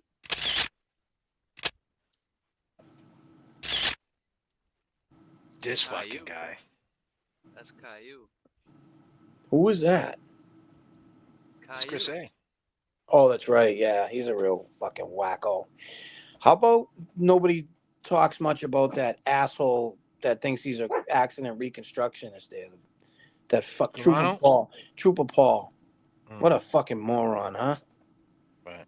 He's a moron. Yeah, he was shook to death on that stage. What did he say? What did Jackson ask him? He goes, so he did like a whatever the move is that ballerinas do. He goes, it's still a something. I don't know the fucking word for it, but everybody in the court the whole world was just like, what the fuck? He tumbled and flipped and flopped and landed and broke his. In the meanwhile, like those marks on his arm, come on, man. Come on. How's that from a tail light? And if it is from the tail light, then how does fucking whole head get bashed in? You can only hit one spot, right? You landed in the snow. I don't know. He didn't Well, get hit by a listen, car, dude. I don't we need got an 3 expert. minutes. I mean, we've been rocking for 3 hours and 3 minutes, and I appreciate everybody's time. Jimmy, it was a Yeah, pleasure for word. you coming up here. We got to do this again. Yeah, hell yeah. If you don't go so late. Yeah, well, I get Jimmy, up you rocked early, out so. tonight. I mean, we did it No, at but I don't gotta work tomorrow. 6:45. We rocked out to Yeah, 9:45. yeah. So, you That know, was we pretty here, cool. man. Yeah. And where can they find you, Jimmy? On your Shit, Facebook or man. something? Facebook, Jimmy Taheen. Nice. Teheen. Yeah, go check out Jimmy, man. Teheen. Jimmy. I My ain't got man nothing. James I Jackson. myself. James Amaral Jr. is on the Cash App. James-Amaral-5 on the Venmo. Make sure you check him out and support. And with that being said, I go by the name of JFK. I go by the name of James Jackson. And I go by Jimmy T from LYNN. And absolutely. And we'll see you again, people. Appreciate your word. time. Peace and love. Peace. In the back of my mind, I'm still overseas. A bird in a cage. What'd you think of Higgins on the JFK show last night? Did you guys hear Higgins? He said he's a decorated dude. We love you. Hey man, what's up, guys? Kevin from South Boston. But I'm so blue. I'd like to mean it when I say I'm over you, but it's still not true. And I'm still so blue. I thought we were the same, birds of a feather. Now I'm ashamed I told you a lie. Désolé mon amour, I'm trying my best. Don't know what's in store. Open up the door. In the back of my mind, I'm still overseas. A bird in a cage. Thought you were made for me. I tried, but it's still not true. Thought you were made